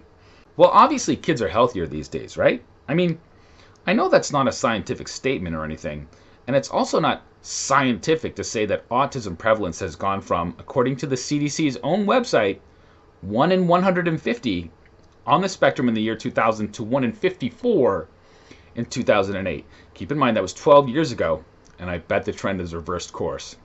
I agree with you. There was tremendous faith in vaccination during that period. But when you grew up, I grew up, Alan, we had 3 vaccines, and all of them were deemed as necessary. There were fewer diseases. Today's kids have to take 72 vaccines, 72 doses of 16 vaccines in order to stay in school. And that explosion of new vaccination came in 1989, right after the passage of VICA, Vaccine Act. The Vaccine Act gave blanket immunity from liability to vaccine companies. And so those companies all of a sudden looked around and they said, holy cow, now we've got a product where we are completely excused from the highest cost from that afflicts every other medical product, which is the downstream liability for injuries. That's the biggest cost for every medicine. Not only that, the vaccines have another exemption that most people don't know about. They are the only medical product that does not have to be safety tested against a placebo. And that exemption is an artifact of CDC's legacy as the Public Health Service, which was a quasi-military agency, which is why people at the CDC have military ranks like Surgeon General and they wear uniforms. The vaccine program was conceived as a national security defense against biological attacks on our country, and they wanted to make sure that if the Russians attacked us with a biological agent, anthrax or something like that, that we could quickly formulate a vaccine and deploy it to 200 million American civilians without regulatory impediments. They said, if we call it a medicine, we're going to have to test it, and that takes 5 years to do double-blind placebo testing. So let's call it something else. We'll call it a biologic, and we'll exempt biologics from safety testing. So not a single one of the vaccines, the 72 vaccines now administered to our children, have ever been tested against a placebo. And I, in fact, sued HHS in 2016 and said, show me any placebo studies that you have for any vaccines. And they were unable to do so. None of them have been tested. And you don't have to sue them like I did. Anybody can go on their cell phone and look up manufacturer's insert, hepatitis B vaccine, Gardasil vaccine, polio vaccine. Do you know how many days the current polio vaccine, you know how many days it was safety tested for, Alan? 48 hours. The hepatitis B vaccine, the Glaxo version, was 4 days. The Merck version, 5 days. That means that if the baby they gave that to had a seizure on day 6, it never happened. If the baby died on day 6, it never happened. If the baby got food allergies that were diagnosed 2 years later, it never happened. If the baby got autism, which is not diagnosed till 4 years of age, 4.2 years of age, it never happened. Autoimmune diseases, you cannot see those if you have these short-term studies, and you can't see any risk if you don't test against a placebo. And my question is, nobody knows Because of that, nobody knows the risk profile for any vaccine that is currently on the schedule. And that means nobody can say with any scientific certainty that that vaccine is averting more injuries and deaths than it's causing. And my question is, how in the heck can we be mandating to children that they take a medical product for which we do not know the risks? And to me, that is criminal. We know that there's a strong economic return on investments. So why can't we have clear and open discussions about this stuff? I mean, surely it must be considered something of importance to think about. But you don't have a choice. People act like you have a choice. Equity. We can talk forever about the problems that society has had to deal with of systemic racism and inequality. Both of those things, of course, can only be solved if we give enough power to government agencies that will work hand in hand with the giant corporations to save us from the bad people we used to be, before we let them tell us about it endlessly, until finally we are all giving in and saying, do whatever you want, just please stop telling me how bad I am so I can get on with my life. The incurable and irreconcilable problem seems to be this. Details lend themselves to too much speculation and splitting of hairs for people whose job it is to literally foster and promote their own versions of reality, and the ones upon which we have been told modern medicine and healthcare has been built around, thus making it easy to attack people from outside the status quo. Any challenge to the industry, then, has become a threat to all people. Freedom itself is the threat to the new biosecurity world state. I've always accepted that, powerful, rich people had been planning for something like this, and when it happened, they would be ready, and it looks like they were. Yeah. What I reject is the idea that Prince Charles and Bill Gates and other powerful tycoons, your man Schwab, all sat around in darkened rooms planning the crisis.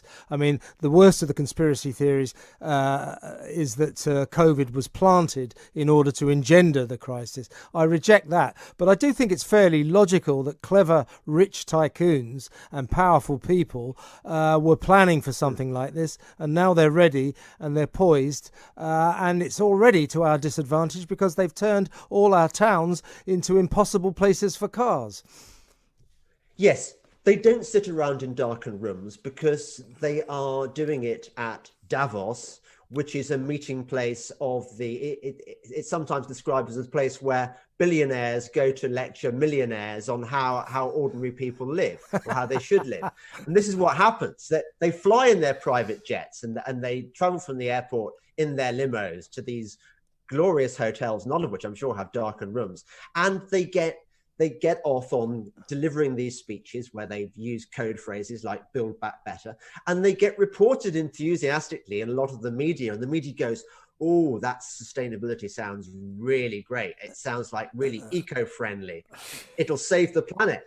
So you see how it works. It's not kind of cackling baddies sitting around in darkened, smoke-filled rooms. Well, they wouldn't smoke out, obviously, anymore. In darkened rooms, plotting the destruction of civilization. It's all out in the open. And our mistake is to go, well, they can't be serious because it all sounds a bit kind of crazy. That's their secret weapon, is our complacency and our kind of, oh, it's never going to happen. And it's going to be universal basic income, which is another of the great resets, great schemes for us all. Sure. It's going to be terrifying. There's something crazy going on. I can't get a handle on it. And your feelings? Why aren't more people resisting? I mean, actually, I can almost answer that question. There was a demo in London last night, and the police, some of whom speak with accents which suggest they've been imported from other countries, maybe from countries where police are more used to being boot boys. The police are clamping down on any demonstrations very, very aggressively. I hear reports that they were targeting women specifically in order, I suppose, to sort of pique the gallantry of men among the demonstrators, and perhaps generate more violence that the police could then crush aggressively. Now you compare and contrast the kid glove treatment of the Extinction Rebellion protest, which closed down London, and Black Lives Matter, far more damage. and Black Lives Matter, cause far more damage to property. This government is very, very serious about forcing its lockdown agenda, whether we like it or not. What the government's propagandists have done is created a wedge between those of us who believe in principles like liberty and proportionality, and the cowed section of the populace, which has actually started blaming people like me, people who are trying to stick up for our freedoms, and they're saying, well, if you'd worn a mask earlier and if you'd obeyed the lockdown more religiously, this wouldn't have happened. It's really scary. And it's such rubbish. I mean, you know, as a lot of people have been tweeted, so those face masks worked really well, didn't they? Got another lockdown. That first lockdown really worked well. Let's have another one. If the first one had worked, why would we need a second one? Why have we still got to wear face masks when it's clearly not working? I mean, there is something mad going on, and you're right, James. I urge all the listeners to at least be skeptical about what this government's up to, and we have to try to resist the stringent changes they're trying to make to what once were our free lives. The amount of money and influence it took to build this reality is mind-blowing, and it has no counterpart or adversary that can mount an offensive strategy as centralized and monotheistic as it does. To quote a scene that sums it up nicely, "Oh, I'm afraid the Director Shield will be quite operational when your friends arrive." Star Wars reference. The point being is that, it's you thought maybe you had something going on, but we got it. We got it all. We anticipated you. We planned for all of this. The Death Star is real, and it's about to blow some shit up. And this is not just a money versus life argument, which some people have put it into. This is a life versus life argument, because we already know the other problem is that a lot of people didn't attend hospital with heart attacks. They estimate from the Office of National Statistics was 6,000 to 12,000 excess deaths from cardiovascular disease over this period. And the Office of National Statistics have also calculated that the impact on the economy is likely to cause 17,500 excess deaths every year for the next 5 years, these are their figures, these are not my figures. This is 80,000 deaths, which is far more deaths than we've already had from COVID. So it's not one versus the other. It just isn't. But even if it is just one versus the other, it's still just very difficult to justify doing it. So I thought, well, someone's got to try and say this, even though I knew I'd be viciously attacked, and I was, but I put it out there. And I think the argument's even more valid now than it was at the time. Yeah, and Malcolm, I saw it at the time, and I pumped it out there as much as possible and clarified the same points, that there is a price for what you will pay to extend a life year. Otherwise, the whole world would collapse. Of course there is. Otherwise, you could spend, $1 billion on a program to save someone with a rare disease or get them an extra year of life. You could spend $1 billion, but then you'd kill an enormous amount of people by using that $1 billion. So it's obvious, but I agree, not too many. And the thing about the numbers is, and I like to say this in simple terms, Imperial College said 500,000 approximately. We know for an actual fact that they were out by a factor of 10 or more. So the 50,000 who did pass are who was going to pass anyway. And the lockdown came after the curve had turned. Professor Carl Hennigan flagged that in April. And we know from 22 published analyses that there's essentially no correlation between lockdown stringency and mortality per million. So, and Peru had the military lockdown with mandatory masks. And months later, the inevitable happened anyway, seasonally, regionally, and they're the worst in the world, etc., etc. So we actually know, insofar as you can know anything in science, nothing is 100% proven. We know lockdown made almost no impact to mortality. That's a fact. We know that England had, say, 50k. That was always going to be approximately the case. So they really saved no lives. So it's all cost with no real benefit. So theoretically, it's almost infinite, the cost per QALY saved. As you say, when you look at lockdown and you look at the countries that locked down the tightest and the countries that didn't lock down, you can't see any positive impact from lockdown whatsoever. I mean, this was an experiment normally if you're going to do in science, if you're going to do something, you first of all say, let's see if it might work. So you'd get two groups, you'd lock down one, you wouldn't lock down the other, you'd wait some time. I mean, this is an experiment that's almost impossible to do just because the logistics are gigantic. But then you just say, right, this has never been done before, ever, that we lock down healthy people. And now we're going to do it. It is the most insane period in my lifetime, and I'm 30 years in technical leadership, and almost everything I've seen being done is unscientific. It's actually profoundly unscientific, and yet it keeps happening. The Church of Modern Medical Science is a predator introduced into the world that has no natural enemy that can properly mount a worthy defense against its various tentacles and talons. It doesn't just control what gets accepted as mainstream science. It controls the very agencies and players whose job it is to regulate its own environment. Those organizations have long since become captive to the industry that has dominated them. It's called regulatory capture, and it happens when government watchdog regulatory groups that are supposed to be watching out for the public good become so embedded and regarded as experts in their specialized fields that they walk in and out of the industries they're supposed to be regulating. It happens all the time in major industries that affect our modern world: banking, agriculture, health, energy, technology. Now, I would like to point out here that when I describe this group of elites in industry and finance and policy, I'm literally describing the Davos crowd, a group of wealthy, influential people who sit atop the giant corporations and influence peddling organizations of the world and decide how the future is going to be. Those issues, as you very well know, and as the WEF has constantly advocated, are global issues that need to be dealt with on a cooperative manner. Now is a historical moment, a time not only to fight severe virus, but to shape the system. Those same people then go to the UN and sit on the various committees and advisory panels, or they go to the think tanks and NGOs that work together with the WEF or the WHO or the IPCC. But without question, these people all live within an echo chamber that has long since stopped listening to what their intellectual inferiors think about how they should be able to conduct their own affairs under their own roofs in their own homes. That's you. That's me. We don't matter. Because we are not part of the club. We are not part of the club that has the most money, time, and influence at these organizations that are, as we speak, literally telling us how our lives are going to be. The news is bleak. For the first time in its 15-year history, the top 5 places of the World Economic Forum's Global Risk Report were filled by environmental risks. So for the sake of people and the planet, turning this trajectory around is objectively the principal challenge of our age. Now, tragically, over 1 million people have been killed and every single economy battered by this pandemic.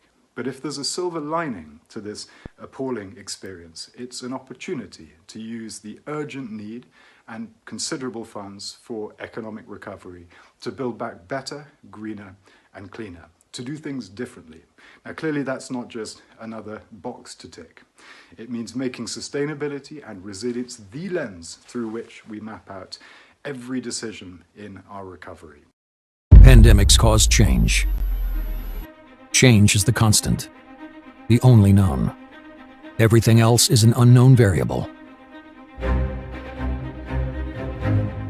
The only thing we can be certain of is that our reality after the pandemic will not be the same as it was before. Life will change in fundamental ways. We will feel it in every aspect of our lives. As we push our limits, we push Earth's as well. We must become smarter on how we grow, without dampening our impact. This would require unprecedented cooperation between individuals, enterprises, governments, and nations. Welcome to the World. And so with that as the backstory, I want to talk about the one place where all those differences, all those different industries come together and agree. Vaccines are good. In fact, they're not just good, but vitally important. How do I know this? Because of Agenda 2030. All those people I just mentioned, the ones whose lives are totally unconcerned with hearing counter-arguments because they have become so focused on pushing for their solution that provides and paves provides for and paves the way to a better future as they envision it in both the business and societal spheres. All those people who have agreed to implement this plan agree with the vaccination cult. 14 of 17 SDGs for Agenda 2030 hinge on vaccines and figuring out how to get people to take them. They have spent endless resources on trying to figure out how to do this. Gavi, the Vaccine Alliance, is telling us how important it is. It's their reason to exist. I'm not going to talk about mandatory policy and where I stand on that point. It may well come up later. We know that there's a strong economic return on investments, because then I'll share with you my rather one-sided opinion on that. 14 of 17 SDGs are addressed through immunization. We know that there's a strong economic return on investments. It seems like now they may have finally found their silver bullet. So everything that is being behaviorally programmed into our minds through constant reinforcement and messaging is about this one very thing, because without it, they can't create the new utopian world they have envisioned, where needles give health and slavery to that ideology is akin to freedom. This is, of course, insane. I don't want to get into the detailed history of vaccines, but there is one element of that history I would like to shine the spotlight on, if you'll indulge me to try and make a point. Specifically, I would like to talk about measles.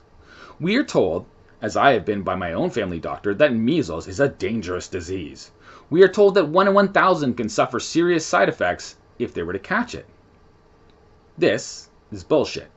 And I think it's fair to say that measles is possibly the equity virus. Pandemics cause change. Now is the historical moment. There's something crazy going on. It is the most insane period in my lifetime. We know that there's a strong economic return on investments. All the infectious diseases, whether it was scurvy or tuberculosis, for which there were no vaccines, along with peripheral fever and diphtheria and pertussis and measles, all disappeared at the same time without vaccination. But you don't have a choice. People act like you have a choice. It isn't true. But how then do people like our various health agencies and the WHO get away with scaring people by telling them it is a deadly disease and that we need to eradicate it with vaccination? How can they lie about the potential for negative outcomes or skew reality to fit their narrative? Some of you might already know where I'm going with this, but for the people who aren't old enough to remember when family sitcoms from just a few decades ago, measles was considered a pretty much benign disease. Hi. Peter. What are you doing home from school? They sent me home. Measles. That's either measles or a strange case of red freckles. You have got a temperature. They told me 101.1. What's the record? Never mind. Oh, are you sure it's the measles? Well, he certainly got all the symptoms. A slight temperature, a lot of dots, and a great big smile. A great big smile. No school for a few days. Say hello to my dotted son for me. Tell him I'll bring him some comic books and I'll see you later, dear. Okay, honey, bye. Boy, this is the life, isn't it? Yeah. If you have to get sick, you sure can't beat the measles. That's right. No medicine. Inside or out. Like shots, I mean. Don't even mention shots. Yeah. Because it was. When one kid would get sick with measles, just like with chickenpox, parents would invite kids over from the class or neighborhood to play so they could all be exposed long enough in enclosed settings and quarters to get the virus, and then they would all stay home for a week or two until it passed. No big deal. So then again, I ask you, how do you think they came up with these scary predictions of a danger for 1 in 1,000 kids? If you said they used the entire world to get that stat, you get a gold sticker. You see, it is a relatively benign disease, as long as you're relatively healthy when you get it. Is this sounding familiar at all to people? Like as in, this sounds like something else that's going on that sounds familiar, but I just can't put my finger on what it might be kind of vibe? Well, yeah, COVID, for a scary new disease, has a designation of COVID-19, as in Coronavirus ID 2019, as in there is one every year, and the only thing that has changed that seems to have made this one more deadly than any other is the panic and the fear and the confusion that was provoked by the CCP through a propaganda campaign in the early months of 2020. And then the fire of fear and confusion was stoked and pushed further by Billy Gates and the WHO, and then our own public health agencies. In case you live under a rock, Billy Gates' organization, Gavi, and the CCP out of China are the two largest funders of the WHO. So just to wrap up my comments about the measles and why we needed to fight the measles with a vaccine, let me ask you a question. Who suffers the most when a child gets measles? As in, historically, what happened when a child got the measles and had to stay home for 2 weeks? And this was, keep in mind, a long time before the concept of remote working was even conceivable as a thing. Who was really hurt when a child got measles?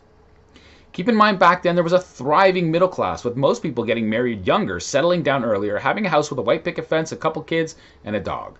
But women who had historically been homemakers, as the men's incomes would up to that time be enough to afford all those pleasantries on one salary if you did things the right way, and you could still plan for kids' education, a cottage, and a comfortable retirement. But women had been entering the workforce between the 30s and the 70s in such a way that by 1970, 50% of single women and 40% of married women had entered the workforce. Now, without getting into the details around that, as I know we have all been told in recent years it's because the men oppressed the women and that's all you need to know, I bring it up just to point out one important thing. Who would watch the children when they had to stay home for 2 weeks? Well, the moms, that's who. And guess what? That was sort of a pain for the business owners who considered it their job to create the kind of workforce that would improve their bottom lines. In particular, very rich people saw the benefits from creating health care that made their employees able to show up for work without having to fight about whether or not they should have to pay them to stay at home with their sick kids. And when did the measles vaccine start coming out? In the early 70s. And why? It's no small part of the puzzle. The vaccine industry is built up with massive investment in the 40s and 50s to fight polio around the same time that the WHO was establishing itself on the world stage. In the late 50s, the WHO made themselves a vital part of the effort to rid the world of smallpox. This, of course, required coordinated efforts among countries and pharmaceutical companies who just kept getting bigger and more powerful. An interesting excerpt from that period. WHO efforts came under criticism from some healthcare workers and human rights advocates. Some public health administrators charged that campaign workers at times bent WHO and local regulations. Some human rights advocates objected to the search and quarantine aspects of the program. Later, some critics claimed that physicians used coercion to ensure vaccination of quarantined individuals. That is from, you can go to the History of Vaccines timeline. It's got all that stuff there. There's a particular segment that is entitled 1967, WHO Pushes Eradication Efforts. Of course, sometimes we forget the lessons of the past, and even the players. WHO gets accused of misdeeds. I have to fix that part. I'll make a mental note here. That doesn't flow very well. The point is that we forget about stuff that happened in the past. We have been trained to have the kind of a memory of a fruit fly. And that stuff, the WHO has been accused of some pretty shady stuff in their past, but we forget about it. It doesn't matter, right? And so they just keep doing what they're doing. They press on, right?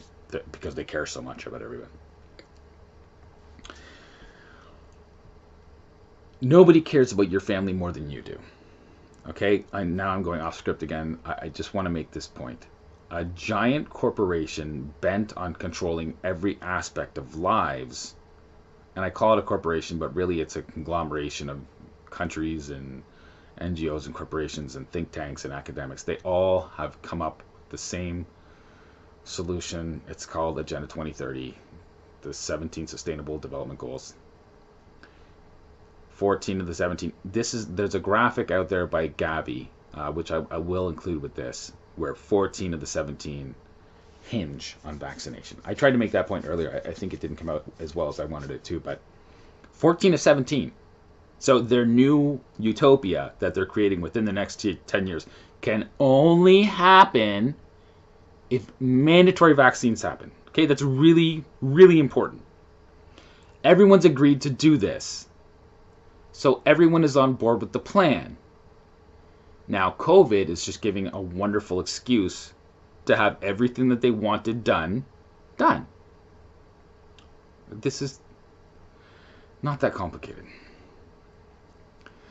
As for the pharmaceutical companies themselves, after the previous successes that established their necessity as public health agencies that can now save people from scary possibilities that magically always were more deadly around typically malnourished and impoverished populations and wartime, now they needed a new market to expand into and new product lines to push. And they had just created the combined MMR vaccine, licensed in 1971. This would be the grand push again, with assistance from the WHO. So the WHO really helped to make sure that not only were vaccines being used, they became like a worldwide priority because they saved so many lives, we're told. And if you can't see the way that business creates situations that it solves with its products, especially the medical business, then I don't know what to say to you. I just don't. You could blame that on capitalism, but if somebody's selling you a beauty product, and you think it makes you feel better about yourself, there is some utility in that. But if someone's selling you a health product, and they just, like, any negative consequences are just like, they become, you can't talk about negative things that are associated with vaccines, because then there's something wrong with you. Do you see the problem with creating a scenario like that and then creating a giant World Health Organization who makes it their mission to vaccinate every single person on the planet? Does anybody see a problem with that? Anybody? No? Okay.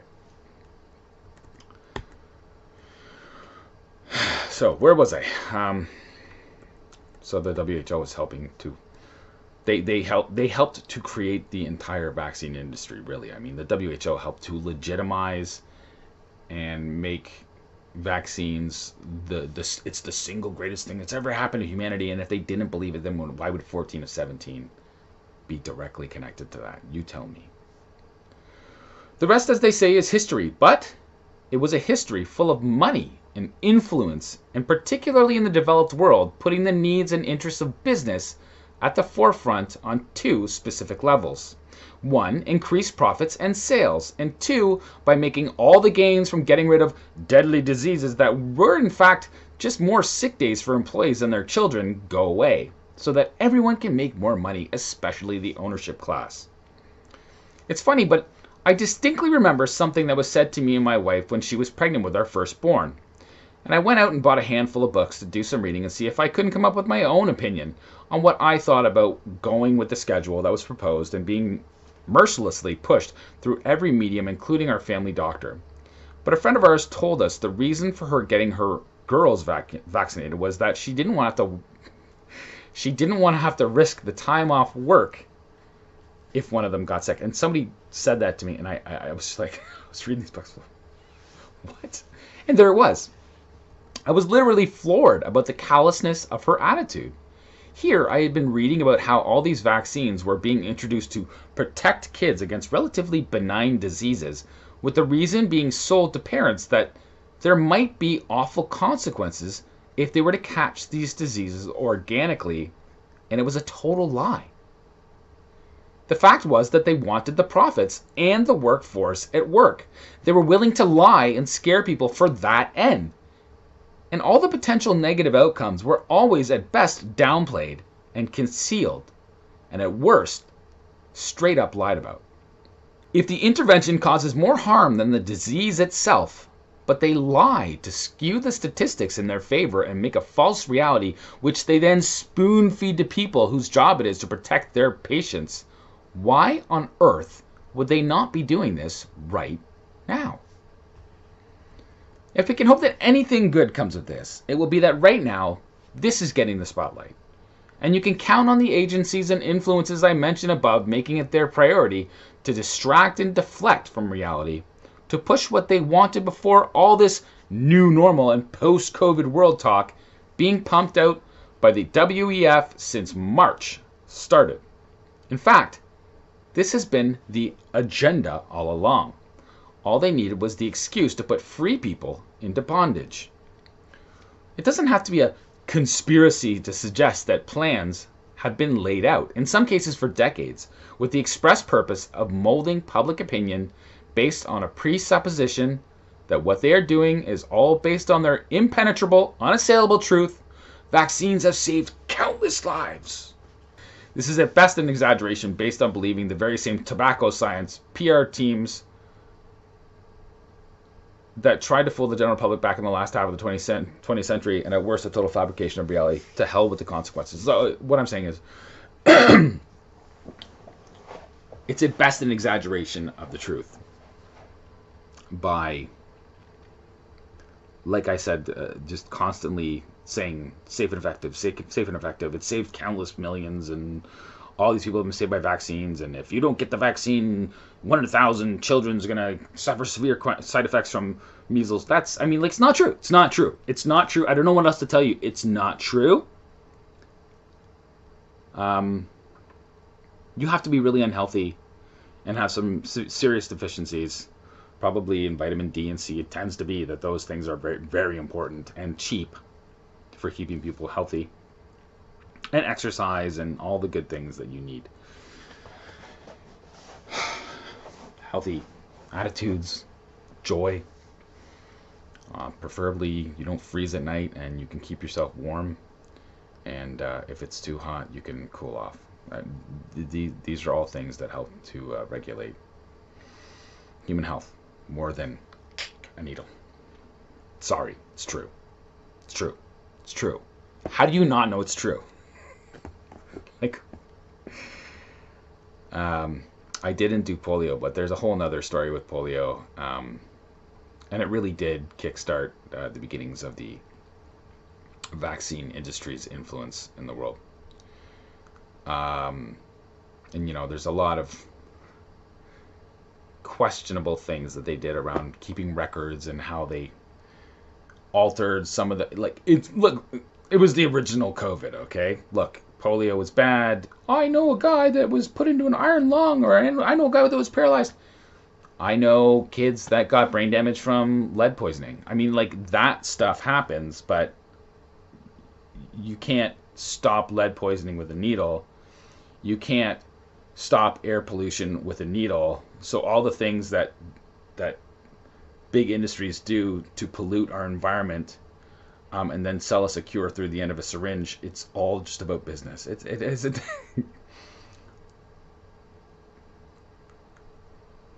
These externalities, right?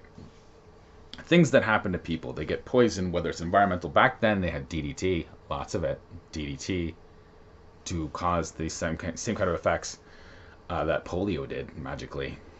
They were bathing kids in DDT. So look, it's not as clear cut as most people put it.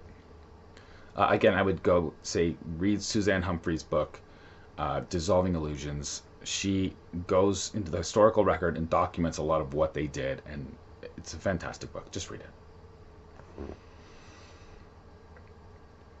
Okay.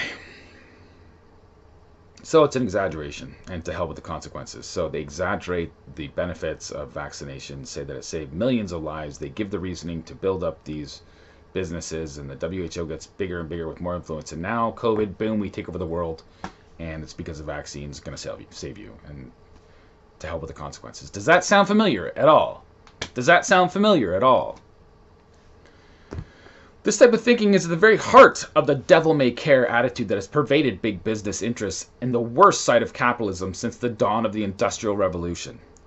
The idea being that we make the money first and only extol the virtues of that venture while downplaying the risks and externalities that may have been caused in your wake. That is the bad side of industrial capitalism. And it is the one we are usually told is the one we want to leave behind.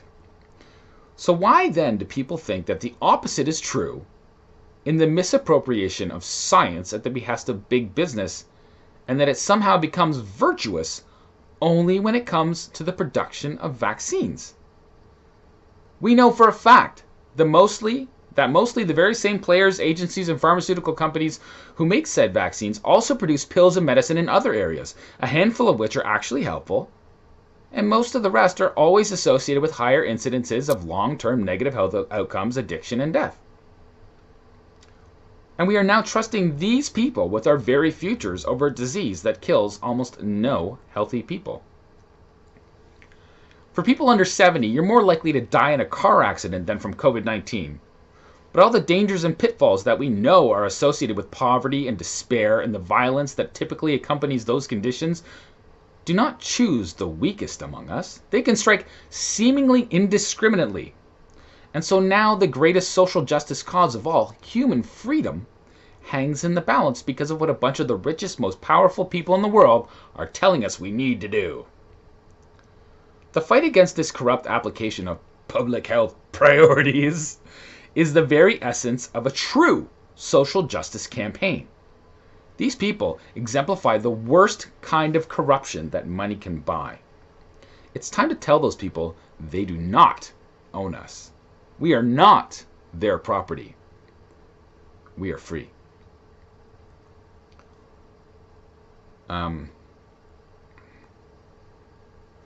Took me a couple days to write that.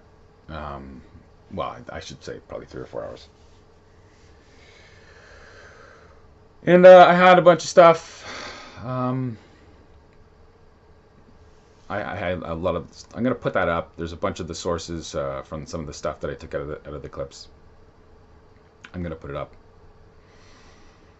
And the Gavi graphic, they were discussing at a soiree put on last year by Gavi, where all the governments and pharmaceutical reps all sent their people to a big powwow where they discussed how to convince people to take vaccines because it's just so important. What's wrong with those people? They don't know that vaccines are good. They're obviously good. We don't even need to talk about that part of the thing. But let's talk about how we convince people to take them. Look, 14 of the 17 SDGs require vaccination. That was last year. That was like November. I'll find the link for that too and I'll put it under here. But yeah. I don't have the best setup here. I'm trying to make this as palatable as possible. I know it's going to have my big ugly face in the middle, so that's what I had to work with. But, you know, I'm coming up on an hour here, and I'm just going to put this out because, look, here's what I want. I want a discussion. I want to talk to the people that are doing what they're doing right now, who might be doing it because they think that they're helping people. And, you know, it has to do with groupthink as well. You get into a room full of people and they're all doing something and talk about something and acting in such a way that it seems normalized. Like it seems okay to just screw everybody in the free world over, destroy their jobs, destroy their livelihoods, and have a plan to take care of them based on taking all the existing corporations and the stakeholder capitalist companies that have agreed to this plan. And there's like, I mean, I've posted that stuff before too. There are some of the biggest corporations and banks in the world are all taking this as an opportunity that we just can't miss to take all this stuff about the Green New Deal and Agenda 2030 and sustainable, and put it into a tight little package and say, this is how we're going to move forward. We're going to create these green jobs. We're going to create the zero carbon world moving forward because carbon dioxide is bad. And I mean, we can have that argument. This book, if you can see over here, False Alarm by Bjorn Lomborg. I've pointed it out before. It's a fantastic book. He points out that there's a lot of alarmism that surrounds climate science. And that alarmism was used as the impetus for creating the global 2030 agenda. Right? They were talking about, biodiversity loss and the 6th great extinction and all the kind of stuff that you might hear coming out of Extinction Rebellion. But generally speaking, on the left side of the spectrum. And the left side of the spectrum has devoured everything else in the world in the last decade. Through no small part because of critical theory and all the kind of stuff that James Lindsay, go look him up on YouTube, look up his most recent stuff. He talks about this way that these people have had their minds sort of, and their priorities geared towards this social justice activism. And social justice activism involves a number of things, but really what it involves is taking the people we were and steering us to be the people they think we could be if they just get all of their machinations in place. And they're doing it. They're doing it right now. And, you know, again, I don't know. Is it a bad thing? I guess it remains to be seen. But it's not dissimilar from other communist revolutions. The only thing that is different is the fact that once they have this stuff out there, it's going to be impossible to opt out. It's all being laid right now. And I've spoken to friends about it who I think are sensible, and they see all this stuff, and they can't see it going as far as I'm suggesting it's going. And I'm saying, if they have the banks, and they have the health agencies, and they have the governments all on board, and they have the academics, I don't see how it can go any other way. I mean, we're looking at a pretty violent revolution in the United States when they try to destroy people's livelihoods and take away their guns and tell them they can't eat meat. And this is all part of it. You can't eat meat, you can't have guns, you can't own land, private property will be a thing of the past. But it's all being done through blockchain so we can track everything, and the world is going to move forward. The question is, do the people that are now assuming the reins and the control over the formerly free world, do they have your best interests at heart? Have they even remotely thought this through? Certainly they have. They thought it through to such an extent that they have decided climate change is the biggest threat, existential threat to the world. Vaccines are good. We can solve both of those things with a giant world infrastructure administered through the UN and the WEF and their global strategic partners, who are some of the biggest corporations in the world that have all been going in this kind of leftist ideology, brainwashing with their employees for years. And anybody that says there might be something wrong with that is dismissed as a racist or a sexist or anti-science or climate denier. I mean, like, it could not be more obvious that these people have stopped listening to what regular people are saying.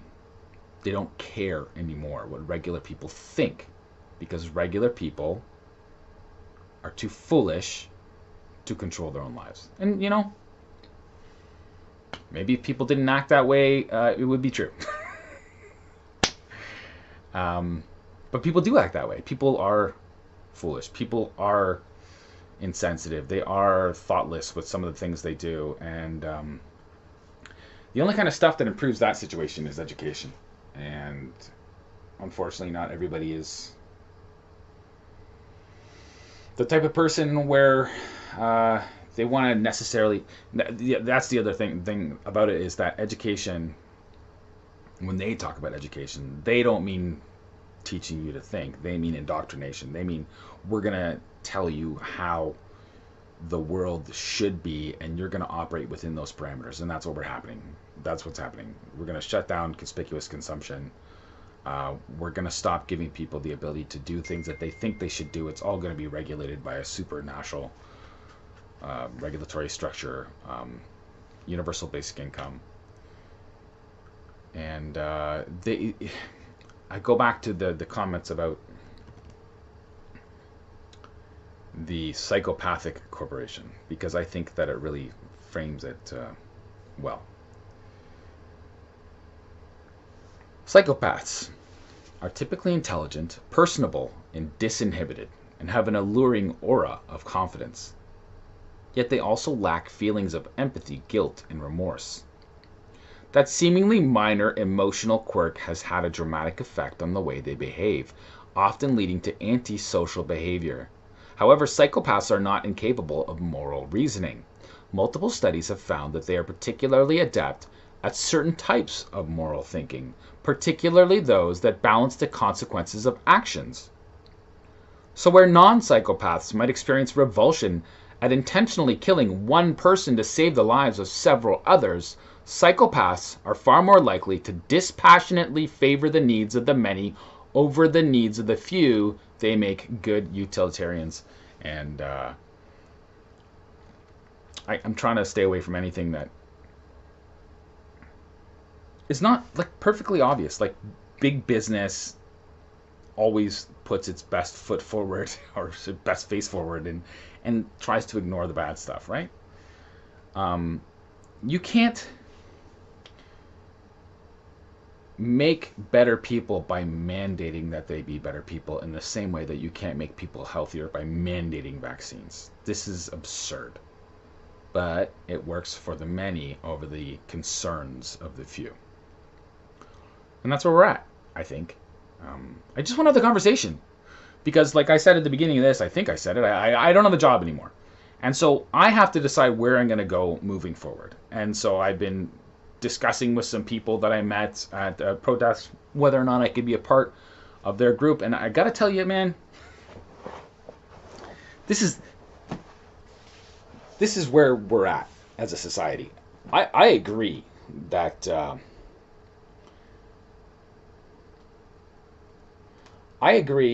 people, when they're not engaged in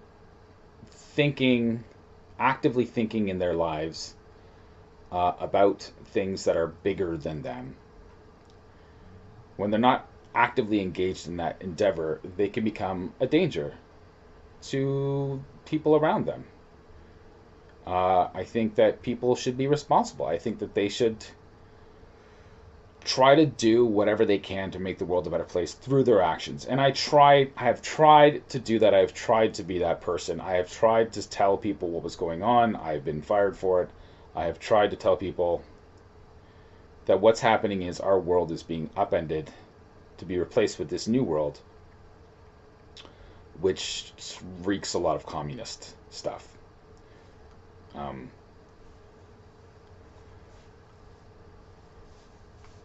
And I'm not just saying that. Like there's a beautiful book called The Red Flag. I highly suggest everyone reads it. It's by one of the most foremost scholars on communism, I think from Oxford.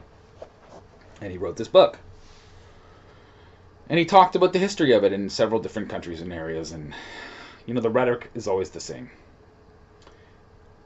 Psychopaths, when they get in trouble, and I'm not saying everyone's a psychopath, but what I'm saying is the way that people fit into these corporate structures, it's a level of separation from real people. It's a level of separation from reality. And these people have decided that capitalism is the problem. Now, I know that I'm saying that there's an issue here with the power dynamic where governments working hand in hand with corporations, giant corporations that don't necessarily tell the truth about stuff, and neither do governments for that matter. I mean, governments are the #1 killer of people in the history of the world, by the way. I think we're going to keep going in that fashion. But the question becomes, how do you make better people? Which is something that I've been thinking about a lot. And I think that you can't mandate better people. I think that people, they either choose to look at life through the lens of, I have an opportunity here to do something with my life and make my life better, and I have to engage in it, and I want to engage with people around me that also want to engage in making their lives better in that same sort of way. And it's an attitude thing.